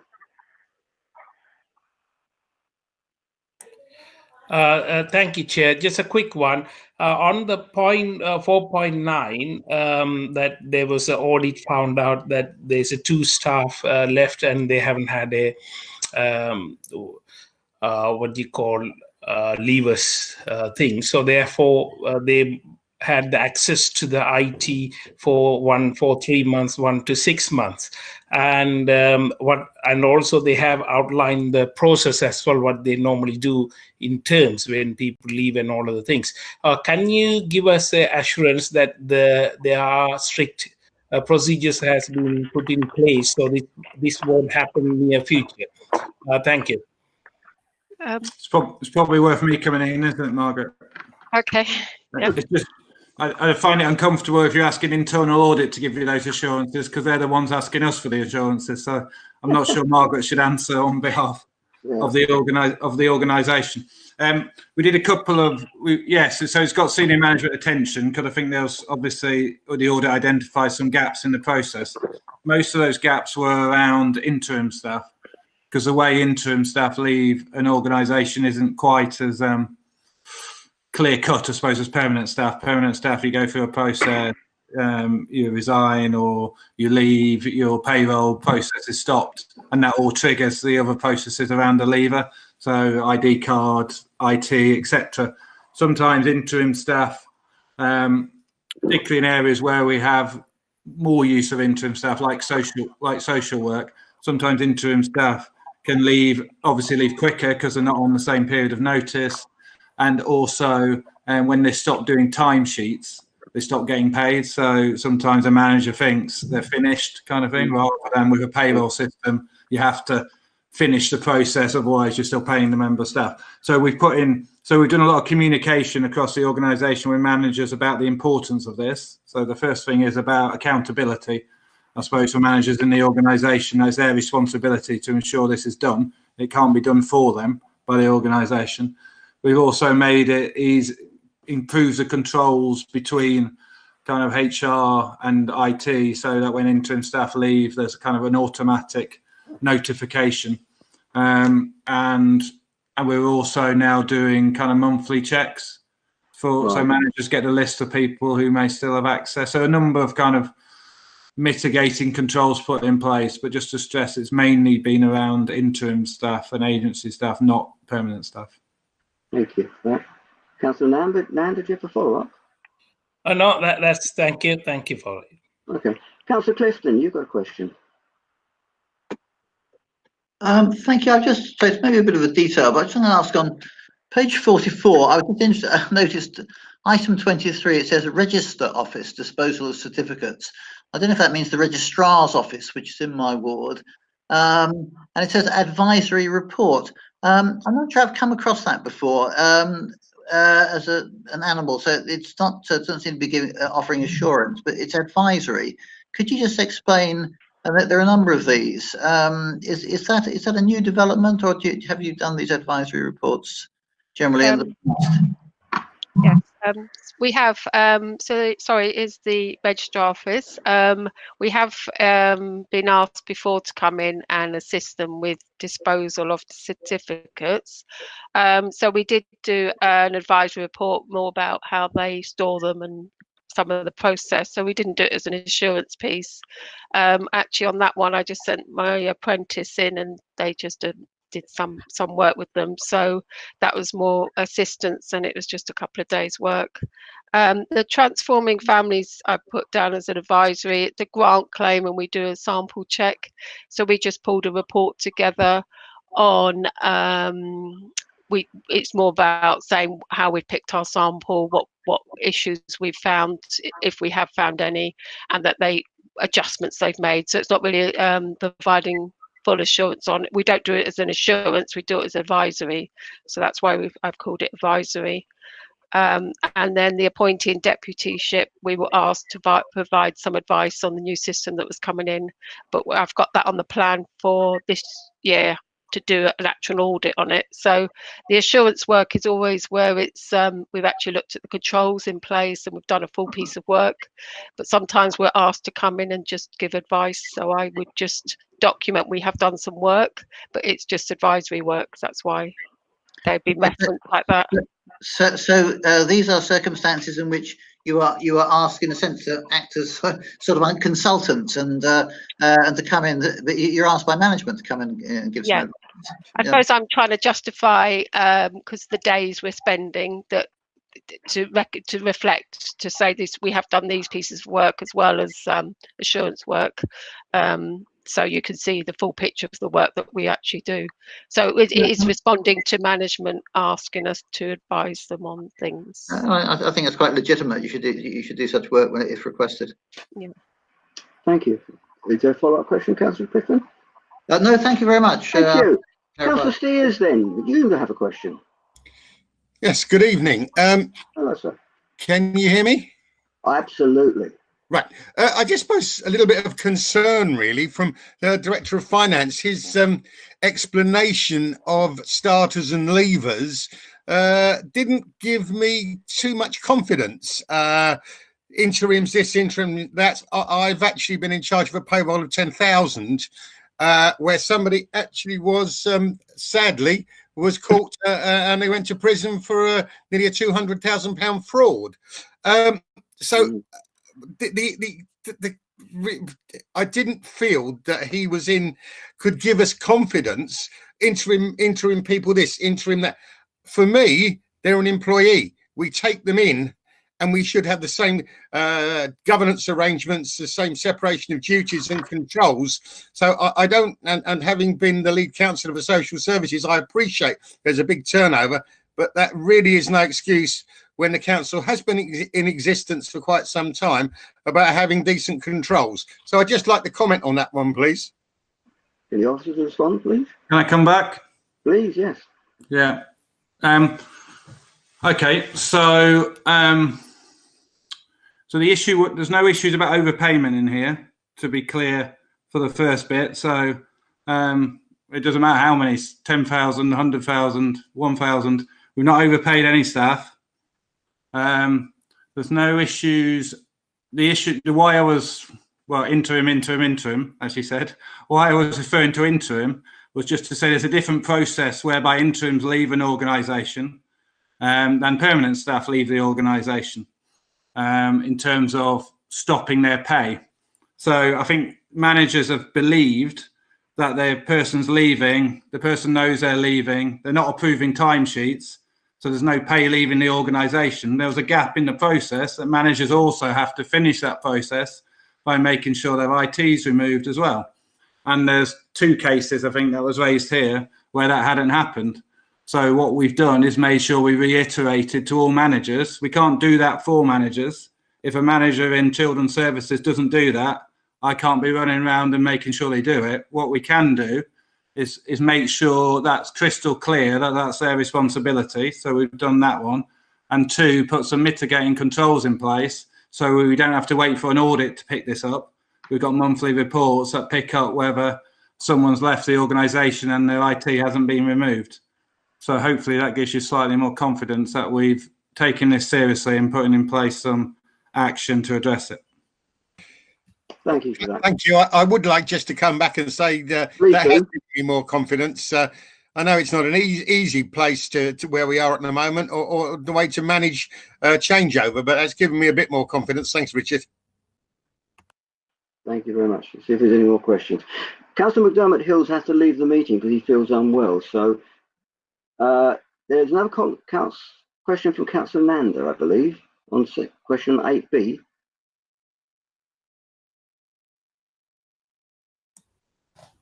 I think I got a question on 8B.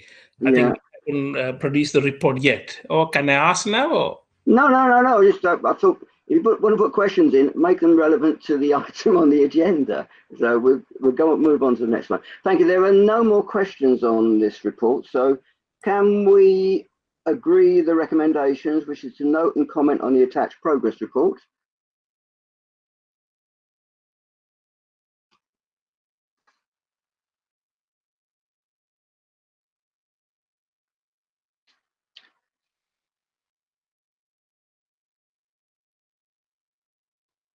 Thank you. We seem to have general agreement on that. Can we move on to item 9 now, which is the Internal Audit Annual Plan 2020-21? Thank you, Chair. So this lays out the plan for this year. I have 640 days that I've working to. Normally, when I set a plan together, there's a lot of discussion, which there has been with these, going to DMTs, talking to officers, working out the risks of the authority. So obviously I had pulled the plan together following all that, and then we had the pandemic happen. So I've had to go back and make some revisions to the plan. So you wouldn't have got the first one I'd pulled together. So what I've decided to do is actually put it into quarters, which you'll see from page 59. And I was going to propose that I'll come back each quarter, and if there needs a revision, I'll update you and make sure that I keep those up to date, and I'll keep talking to the directors and assistant directors to make sure that we're focusing on key risks, because it's a changing picture. The other thing I was just going to say obviously on quarter 1 is it's meant it did impact on being able to carry on with some of our work.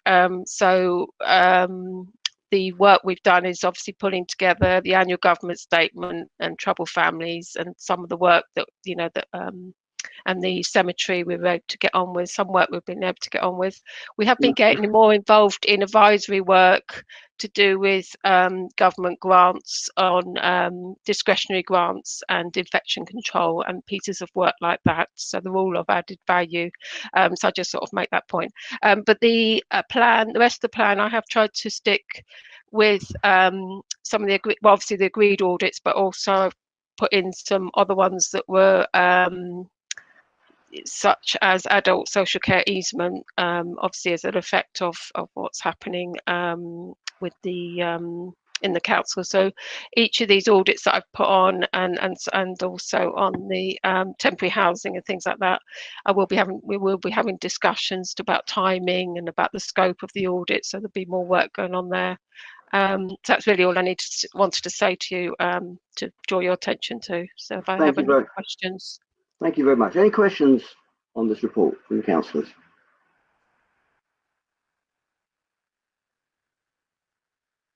Councillor Nanda, was it to do with this report?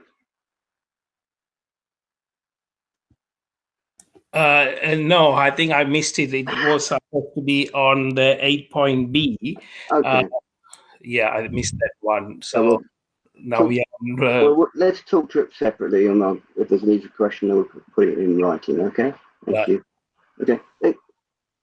There's a tremendous amount of work on COVID-19 in this work plan. 55 days in the first quarter, I think it is. Have you used that time? So the other thing I hadn't mentioned is we redeployed one member of staff to help with the shielding work. So we obviously got to the point where we had some staff unable to carry on. They were able to work at home, but they weren't able to necessarily get on with audit work. And in order to keep them busy and useful in Sutton, I actually got one of them to move over. So those days were an estimate. They've actually now come back to doing audit work. So it's the actual days spent will probably be less than that. But I did build that in. Right. So the 15 days, Margaret. That's about an actual audit, isn't it? And sorry, the 40 days was more redeployment of a member staff just to support the council's efforts. Yeah, that's right. Okay. Fine. Are there any further questions from members? Ooh. Okay. Can we then go to the recommendations, which are to approve the internal audit plan as set out in Appendix A, to improve the internal audit charter and strategy for 2021. Sorry, Chair, could I just come in? Sorry, Councillor Steers. Yeah, Please. it's really about the COVID work. Are we doing any risk assessment on money that the council or on behalf of the government has had to pay out? And are we looking at risk areas around this COVID work? And maybe I don't need you to go into the detail of those areas because it would preempt maybe some of the work you're doing. But have you highlighted any some areas, and would you be targeting those? We have the COVID-19 response review is going to be looking at some of the grants. I still have to get the brief agreed, and I've got a meeting with the director in a couple of weeks. But the idea of that was to look at some of the funding that we've had and how that money has been distributed and what decisions the council's made. Obviously, I need to talk through how. But we have been asked to get involved in the infection control, some of the processes that the council's put in place. So we have done some advisory work already on that, and we've also been helping on the discretionary grants. So I just wanted to get I do want to have a look at some of the other areas as well, and funding and how that's how we've managed it.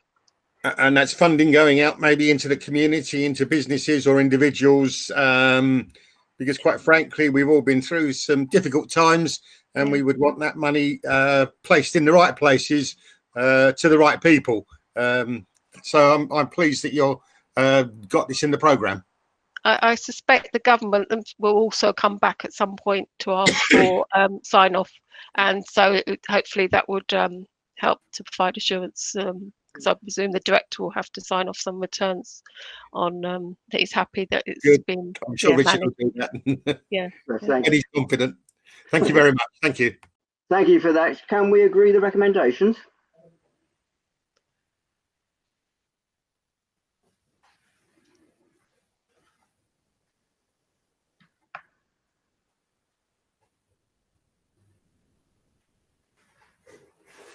Right, we seem to have general agreement on that. So can we move on to item 10, which is the whistleblowing policy and anti-money laundering policy updates?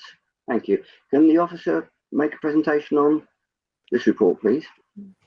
Thank you, Chair. Sorry, it's me again. We're keeping you busy tonight, aren't we? Yeah. The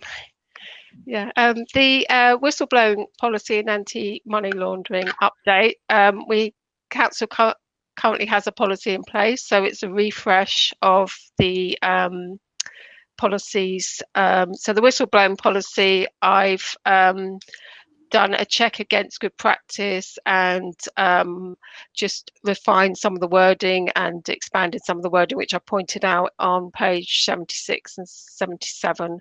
So I've highlighted the areas that I've sort of focused or put a bit more on. So that's to do with the protection that people have, and if they harassment and those sort of explanations. So the policy, the whistleblowing policy, has been to the joint council and joint employee council and employee committee before this. So just let you know that. On the anti-money laundering policy, that because it hadn't been updated for a while, it just had to the two updates and to make reference to the fact that it has a regular risk assessment, and also the reference to the agency was needed changing and updating. So there's two changes. I'll just go say on the whistleblowing and anti-money laundering, particularly on the whistleblowing, we have had discussions with HR, and so the next stage after the policy is then to look at how that gets promoted, and also to look through the process of how the council deals with them, how they're logging them, and how the consideration of whistleblowing, whether it's whistleblowing or not, and how we report back to committee and things like that. So this is just agreeing the policy at this stage, but we will be moving on then to discussing process with the monetary officer and HR. Thank you very much for that. Councillor Clifton, you've got a question.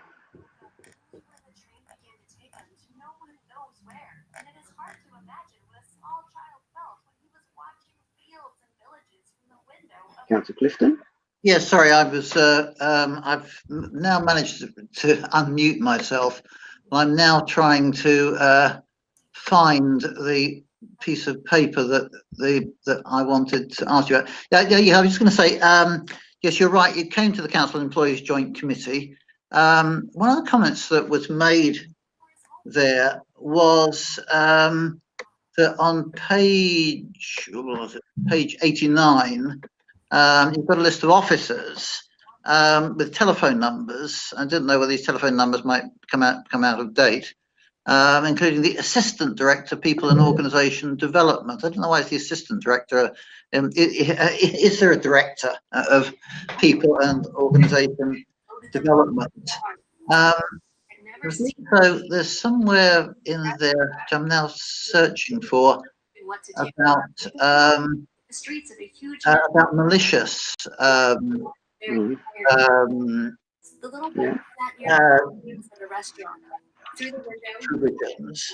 I can't find it. Page 85.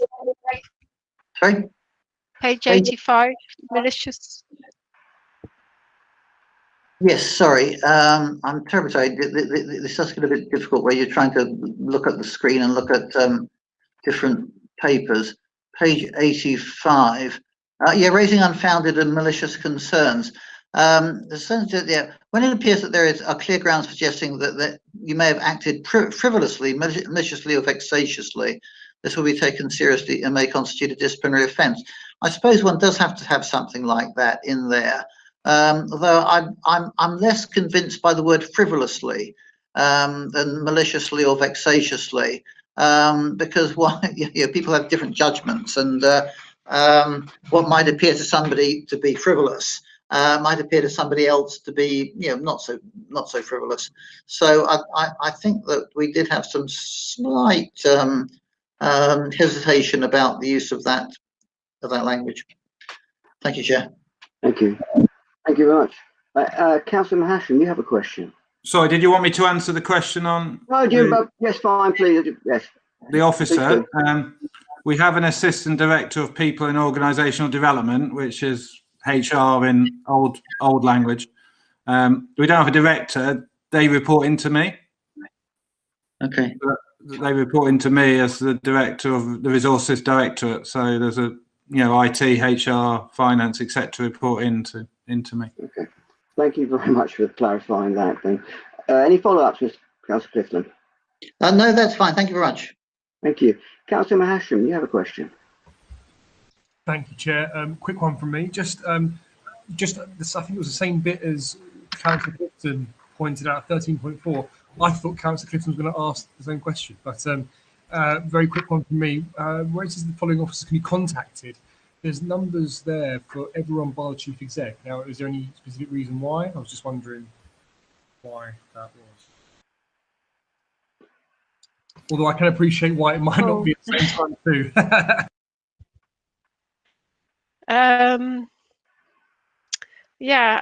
Sorry, I don't know. It probably should go in there actually. Sorry, that might be an over.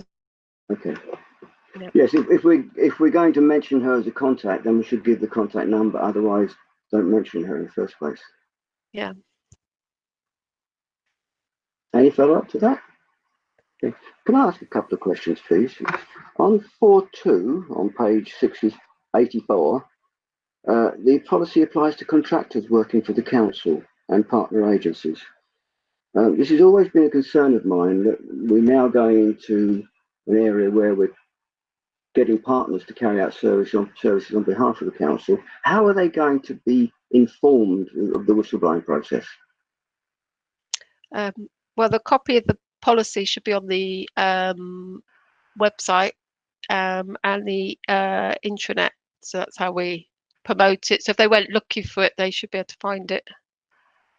Okay, but if someone is working in an organisation which is a separate company with its own management structure, how would they know to bother to look at the council's website? I think we could use, Chair, if I could come in, I think we could use our We could work with our contract. We obviously have contract managers with each of our private sector partners. We could work with them to make sure, as part of the various communications we have and expect to share with employees of those organisations, this becomes one of them. Yeah, I'm particularly worried about those organisations providing care services to members of the public. Yeah. Okay, fine, that's good. Yeah. In 14.2, it says an appropriate investigating officer is then appointed by the relevant service. What happens if the person making the complaint doesn't think that person carrying out the investigation is relevant or suitable?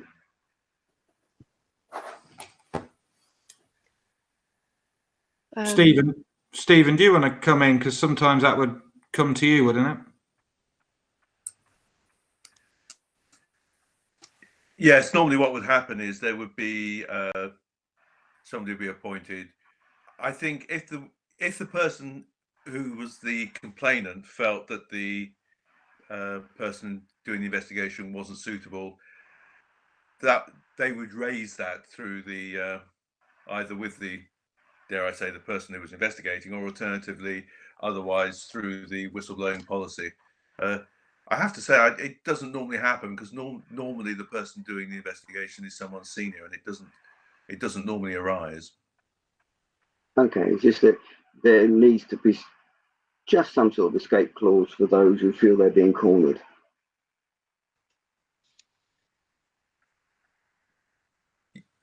Noted, yes, yeah. Thank you for that. Are there any further questions on this report? Thank you. So then can we go to the vote, which is, the recommendations are to approve the anti-money laundering policy and to comment on and approve the revised whistleblowing policy. Can we agree those recommendations?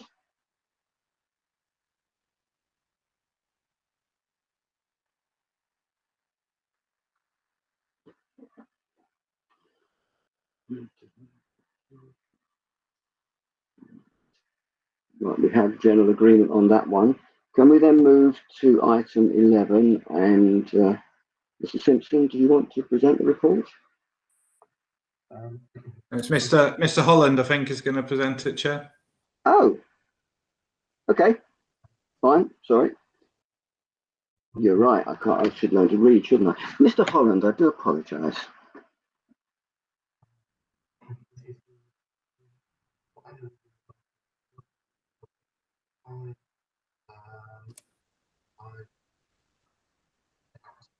We can't hear you, Kevin. Mr. Holland, can't hear you. You're not on mute. There's a sound, but not much.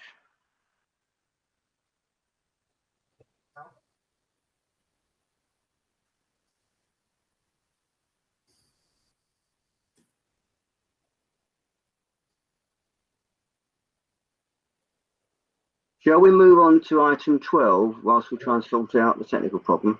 You may want to come in via the phone line, Kevin, if that doesn't work.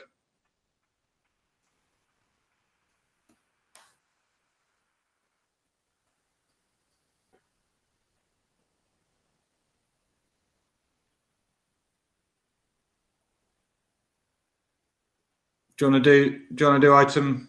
I think if we move on to item 12, please, and then we can come back to this one once we've got sorted out what's going on. Item 12 is the external audit plan for 2019-20, and I'll leave that to officers to present, please. Hi, thank you, Chair. I'm Vicky Goddard, the AD for Finance at Sutton. I'm just going to do a very brief introduction and then hand over to Keith from Grant Thornton, who's going to take you through the key points of the plan. But the purposes of bringing this here is to give an update on the interim audit, which was finished in February, just before we went into lockdown, I believe. That interim audit went well, and in fact, no major issues have been identified or areas that we need to correct. So that's good news. Since then, obviously, we have had the pandemic and the lockdown, and that significantly changes the risks that the council's facing. So as a result of that, we have needed to revisit the external audit plan for the accounts that would usually be taking place in July. So what this report does is it sets out what our auditors will be focusing on, what those kind of key risks that they would be concerned about are, and they will be consistent across local government. They won't just be Sutton risks, and how auditors will test those when it comes to the audit period. The other thing I just wanted to highlight is that the statutory deadlines have changed for the accounts. So usually we would be required to publish draft accounts by the end of May, then go into the audit period and publish final accounts by the end of July. Those have been pushed back. We're now required to have the draft available by the end of July and final and audited accounts by the end of September. In Sutton, we're actually aiming to do things slightly earlier than that for the draft. We're aiming to finish by the end of June to enable the audit to start in July, so that we've got a bit longer to do that, which may be needed with remote working and the rest of it. So I'll now hand over to Keith, who is hopefully on the call from Grant Thornton. Thank you. Thank you. Thank you, Victoria. Hi, everyone. My name is Keith. Hello there. My name is Are you there, Keith? We can't hear you. Can you hear me? Very faint voice. Oh, sorry.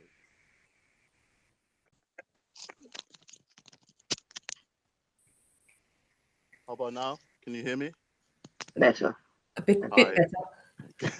Hi. Good evening, everyone. My name is Keith Mungadzi, and I'm the External Audit Manager for Sutton from Grant Thornton. I'll take the paper as read.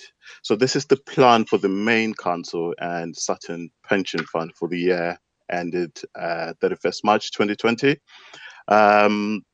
If I can take you to pages 127 of the pack, this highlights the in terms of key headlines, this highlights our key risks for both Sutton Council and the pension fund. As you can see, we've got management override of controls, valuations of property, valuations of pension fund net liability, COVID-19, as Victoria mentioned, valuations of level 3 investments. These risks are similar to other organizations, apart from the COVID-19, which is new this year. If I sort of move down a little bit, if I can just highlight on pages 140. So in terms of the risks, the detailed work against these risks, this is detailed in the audit plan. And in terms of the audits themselves, we're planning to start the audit next month, as Victoria mentioned, on receipt of the draft accounts, with a view of having a draft AFR in September. I'm happy to take any questions at this point. Thank you. Are there any questions from councillors, please?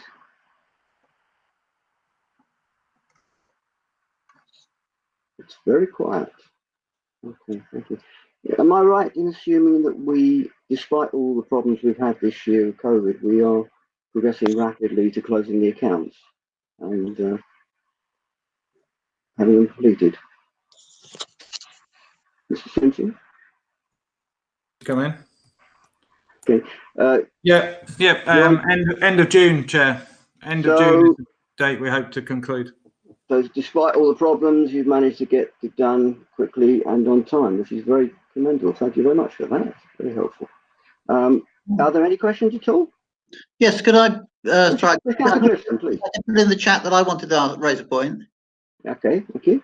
We'll just say, I'll just say that obviously, in terms of the financial situation of the council, I mean, this must have massively changed, since the council adopted its budget. As I understand it, our income streams are in difficulty. We've had to abandon parking, close the leisure centre, etc., which generated funding for the council. And I would guess that there's probably a lot of people, as a result of the pandemic, who've lost their jobs and are in great difficulty, and that collection of council tax is going to be very much more difficult. So there's an income problem, and also there have been a great many additional demands on the council. I don't know if Mr. Simpson, when I was finished speaking, wants to to add something to this, because of the need to operate the hub, etc., and all the things that the council's had to do. And I read from time to time in the newspapers that the government has generously given some additional sum of money to local authorities. My deep suspicion is that it's going to be nothing like adequate. But I then think, well, okay, Sutton will be in difficulty, but then every single local authority, it seems to me, is going to be in great difficulty as a result of this. I don't know how if the world's ever going to be right again. The other thing I was going to say, I think ought to be said at this meeting on both this audit and the internal audit is looking. All these things are looking at how the council performs and it maintains its workload, maintains its output. I just get the impression that there's been an absolute revolution in terms of people who been done their jobs in a particular way for years, suddenly having to work at home, work remotely, spend all day sitting looking at these wretched computers, and a completely different manner of work. I get the impression people have done brilliantly in terms of doing this. Which I think we as councillors ought to say that, and ought to say that to the staff. That it does seem to me, just looking at the sort of weekly reports that we get from the chief executive, etc., as to what's been done whilst the pandemic period, that I think a great deal of really good work has been done in very difficult circumstances. I'd just like to take the opportunity of this meeting, to record that. But I'd be very interested in anything that Richard Simpson would like to say about the financial position of the council, and because this has completely changed. I was looking at these papers from the external audit with great interest because it's got about the risk profile. I'm very interested in risk and risk profiles, but the risk profile is now completely different. Thank you, Mr. Richard. Mr. Simpson, do you have So Councillor Clifton's described some of those challenges very well in terms of immediate kind of expenditure pressures that we wouldn't have predicted, income falling off a cliff in some regards, and then just we know what's happened already, so that's takes some work to work it out, but we kind of have a kind of 3-month picture. I think the harder bit is the next 9-month picture, both whether there's any re-emergent second wave, etc., but also the impact on the economy, and the economic situation obviously drives costs for the council and reduction in income streams for the council, and kind of how long that goes on. So there's one thing about manage it in the short term, then there's another thing about having a medium-term financial plan over a 3-year period that you can. It's always hard in normal times because quite often the government won't necessarily give you certainty over the medium term in how much funding, although they have done sometimes in the past. But it's even harder, I suppose, given the conditions we face. The government going back to this report and the audit, I suppose the auditors obviously audit our accounts for last year in terms of the accuracy of our accounts, but they also look at kind of value for money and give a value for money judgment, and that's not so much about value for money in the sense of what we bought and did we get that for a good price. It's a little bit more about financial sustainability and our readiness, I suppose, in the environment we're operating in. And as Councillor Clifton said, even in the best run authorities, I think they'll still be having challenges. I saw Leeds in the local government press today, Leeds, which is quite a well thought of local authority, having serious financial problems and potentially an emergency budget in the next month or so. So major financial challenges. The budget set in February when we had no idea particularly of the scale of what was to come. At the moment, we've received about 10.5 million in funding from government, and expect there to be a gap of circa 5 million this year, with all the caveats I've just talked about how difficult it is to predict some of these things. And just to thank Councillor Clifton for his comments on officers and staff. I share his view about staring at screens, and also the change that staff have had to adapt to, and all people in employment probably have had to adapt to very quickly in a different way of working. Also, I'm sure you've probably seen it in the chief exec's messages, but over 300 staff being redeployed into different roles. And Margaret perfectly illustrated it, I think, when she said an internal auditor has been helping out with the community hub. It's an example of quite a skill sets being used in different ways. Yeah, thank you for that. Yes, I'd like to reiterate Councillor Clifton's comments. I think the staff have made a wonderful job of adapting to an extremely difficult situation and completely new set of demands on what needs to be done by the council, and have done a brilliant job of responding to what people want and how they need it supplied. One problem I do have is that government deals in broad brush and local authority has to handle detail. I assume that there will be some form of reconciliation process at some point during this year to find out where the gaps are. Would that be the case? Reconciliation makes it sound quite detailed and accurate. I think there will have to be a differential approach. So the way the money's been given out at the moment has been formula based, and everyone will always argue the formula isn't fair, won't they? And it'll suit others more than some.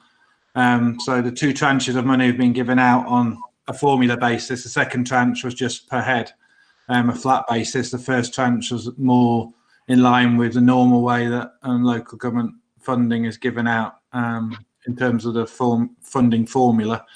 I do think there are obviously some exceptional examples like Luton, who owned an airport, for example. So there's some exceptional examples where we might have to treat people differently, and particularly on income streams is probably where that shows more. It's easier to predict expenditure patterns, particularly in response to the emergency, because they're a little bit more aligned with the size of population and the need of the borough. Not exactly, but it's easier to do that. I think some of the income streams, I'll lead a bit more of a nuanced approach. And there is some talk of kind of income guarantees and the like from government. So they may guarantee up to a certain floor your council tax for the next 2 years, so you can have a bit more confidence about budgeting in the here and now and planning ahead. So that's one possible approach that government may take to that. Okay, what point do you think we may have a clearer understanding of the gap in funding? So we plan to take a paper, and me and Vicky are working on a paper to come to Strategy and Resources in September that recasts our medium-term financial plan. So when the budget was set in February, it would have obviously been a balanced budget for the year we're in, and things are moving on in the year we're in, as we've just talked about, but we also had assumptions for the following 2 years. So we're kind of going to represent that. How many variables will still be in that, I don't know, because that depends on government policy announcements around funding, but I don't think we can completely wait for 100% certainty before we start doing our own planning. We're going to have to make some assumptions and start planning ahead. So September will be when we take a view on that, and then have to do some work in advance of when council would set the budget in late February. Okay, thank you for that. There are no further questions on the report, so can we now move to the recommendations, which is... Could I just say something? Councillor Matty, yes? No, I was just saying that, the council have been pushed into a very, very difficult situation, and I haven't had any adverse comments at all about how the council have been handling things, and people have been very positive. So that's good. But the biggest problem I foresee is that we've got, it's been identified that many people carry the virus who don't show any symptoms. And because of the sheer numbers that we've had in this country, we could be in for a second wave. And therefore, I think we do need to put in the contingency plans. That's one thing, we mustn't just sit back and think, well, it's gone, because it's like a ticking time bomb. And the other thing is that, I'm speaking to people in local banks dealing with local companies. They've been quite gloomy about people's prospects of businesses surviving in the period once all the subsidies and everything have been taken away, and this is going to have a big impact on. I think Mrs. Simpson will correct me, but I think our income from council from business rates is about £60 million a year. Is it that order of magnitude? I'm not exactly sure. Yeah, the total business rates is about that, but in the current system, we only keep 30% of that. Yeah, well, maybe government will be a bit more generous, but the thing is that a lot of businesses, that I've spoken to, I'm not a pessimist, but they've been very circumspect about the next 12 months, so, and that obviously is going to affect the council's finances as well. So, I mean, I think we've got to be very cautious, and it'd be better that the financial forecasts have that written in, that we take a sort of view that, a lot of businesses are going to struggle. Thank you, Councillor Matty. I think a lot of people are in extremely fraught times at the moment with a lot of uncertainty, and I sympathise with those who have financial or health problems and that need to be dealt with. So I do not leave the house myself at the moment because of health issue, and I'm not sure whether I should or shouldn't, because your second wave view may happen, and that is a problem for the future. Can we move to recommendations, please? To note the progress made by the external auditor and the revised external audit plan for 2019-20.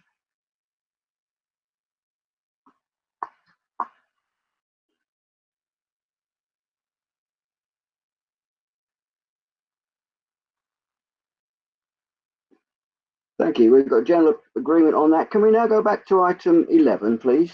Mr. Holland, are you there?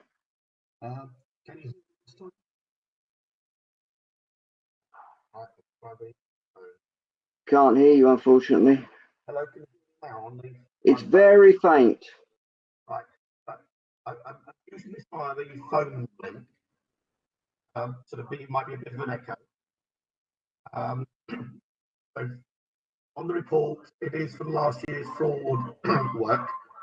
I'd like to draw members' attention to table 5. Sorry, Chair. Chair, can I interrupt here? Could Kevin, if Kevin presses asterisk and number 6 on his phone, it should turn on his phone microphone, and I'll mute his camera. He just presses asterisk and 6.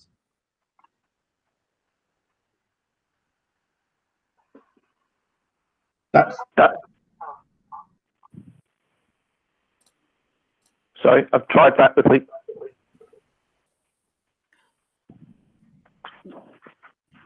That working? It seemed to be a bit better for a moment, Kevin. Can you hear me through the phone? Yeah, if you try and have your phone next to your mouth, we should be able to hear you, I think. Matthew, isn't it best if he comes off the screen and just does it on the phone? Yeah, it would be better. 1 second, Kevin. Kevin, if you just speak directly into the phone, up to your mouth. Yeah. Okay, can you hear me now? Go ahead. Yes. Yeah, go ahead. Right. Okay, so I was going to say, just on the report, I want to just direct members' attention to table 5 on page 107. Just at the first line in and around the tenancy fraud. It is an area that we've been working with the providers in Sutton in recent years. That has shown that in terms of referrals coming through to us, that has increased, and as is back in line with the other authorities. And with that, you can see the table above on table 4. I apologise for the error in the end column, which says it's to the end of January. It is for the full year, but it does show that the number of project recovers has gone up in that last year. The other bit I would like to point out to members is, if you look at table 6, and it gives a list of savings, it may look slightly out of kilter between the last year and this year for work on council tax. There is a reason for this, is that there was a particular piece of work with external data matching taking place in 17-18 and 18-19. that work was ceased because of the potential of the London Counter Fraud Hub, but that did not happen. But that didn't mean that the work in that area ceased. We did have the NFI output, and the colleagues in the working with the Sutton's revenues team is why the savings were identified, or should we say the fraud against the public purse was identified, and that's identified in the line below for 1920. The other thing I would say is that that's been a reasonably good year, successful year for us working in Sutton. I noted comments earlier on about how the COVID-19 is affecting this current year and how colleagues are adapting. That has affected the fraud partnership as well. And quite a few of my team across the partnership, we've been involved in the business rate grant payments and reviews on the discretionary payment process that is now happening. I'm saying the councillors asked about where their risk assessments been undertaken. Yes, there have been. We've worked with colleagues and worked with the business rate managers, both in the upfront processing for collation of information and details from businesses to make sure that we are getting valid businesses who are eligible for funds. And we are also in the middle of doing some post-payment checks on those using external data matching facilities and services. And we are in the midst of going through those at the moment. I'll take any questions on the report. Thank you for that. Any questions for councillors, please? No? Councillor Weatherlake. Yes, thank you. Firstly, thank you for including the explanation about the dramatic changes in the numbers year on year. That's very helpful. There's a mention of the London Counter Fraud Hub. Do we have any update on that? From my side, it's gone completely silent at the moment. So there was work on that at the beginning of the year, where there was an alternative proposal being put forward, but that's gone completely silent since lockdown. Okay, thank you. Any follow-up questions? No. Any further questions from the committee, please? Right, there's no further questions. So can we then move to the recommendations on this one, which is to note and comment on the report? Agreed? Question. Question? Okay, Councillor Nanda, yes?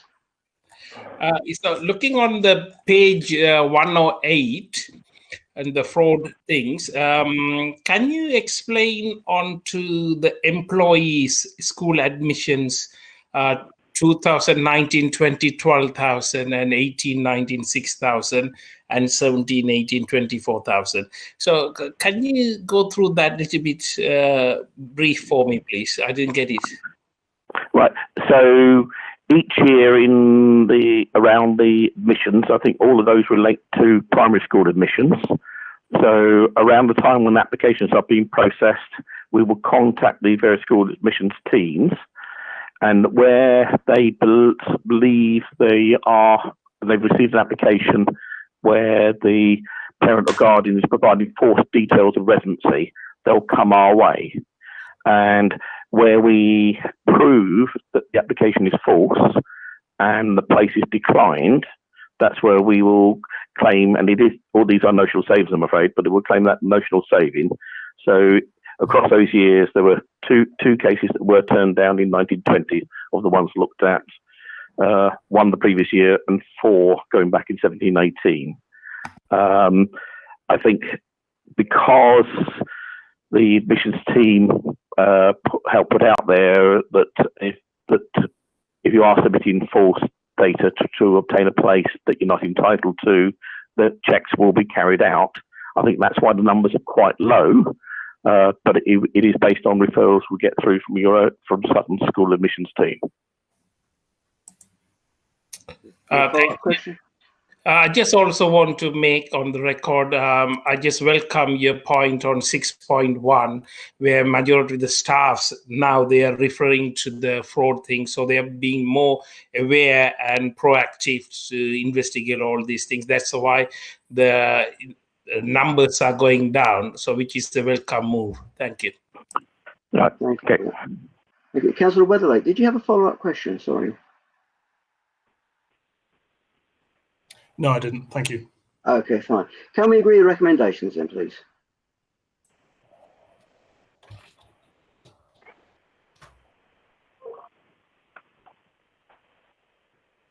Now, I think, Councillor Weatherlake, I hand back to you because we have one last item, which is the work programme.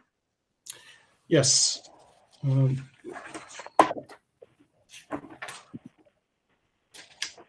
Yes. Do members have any comments on the work programme?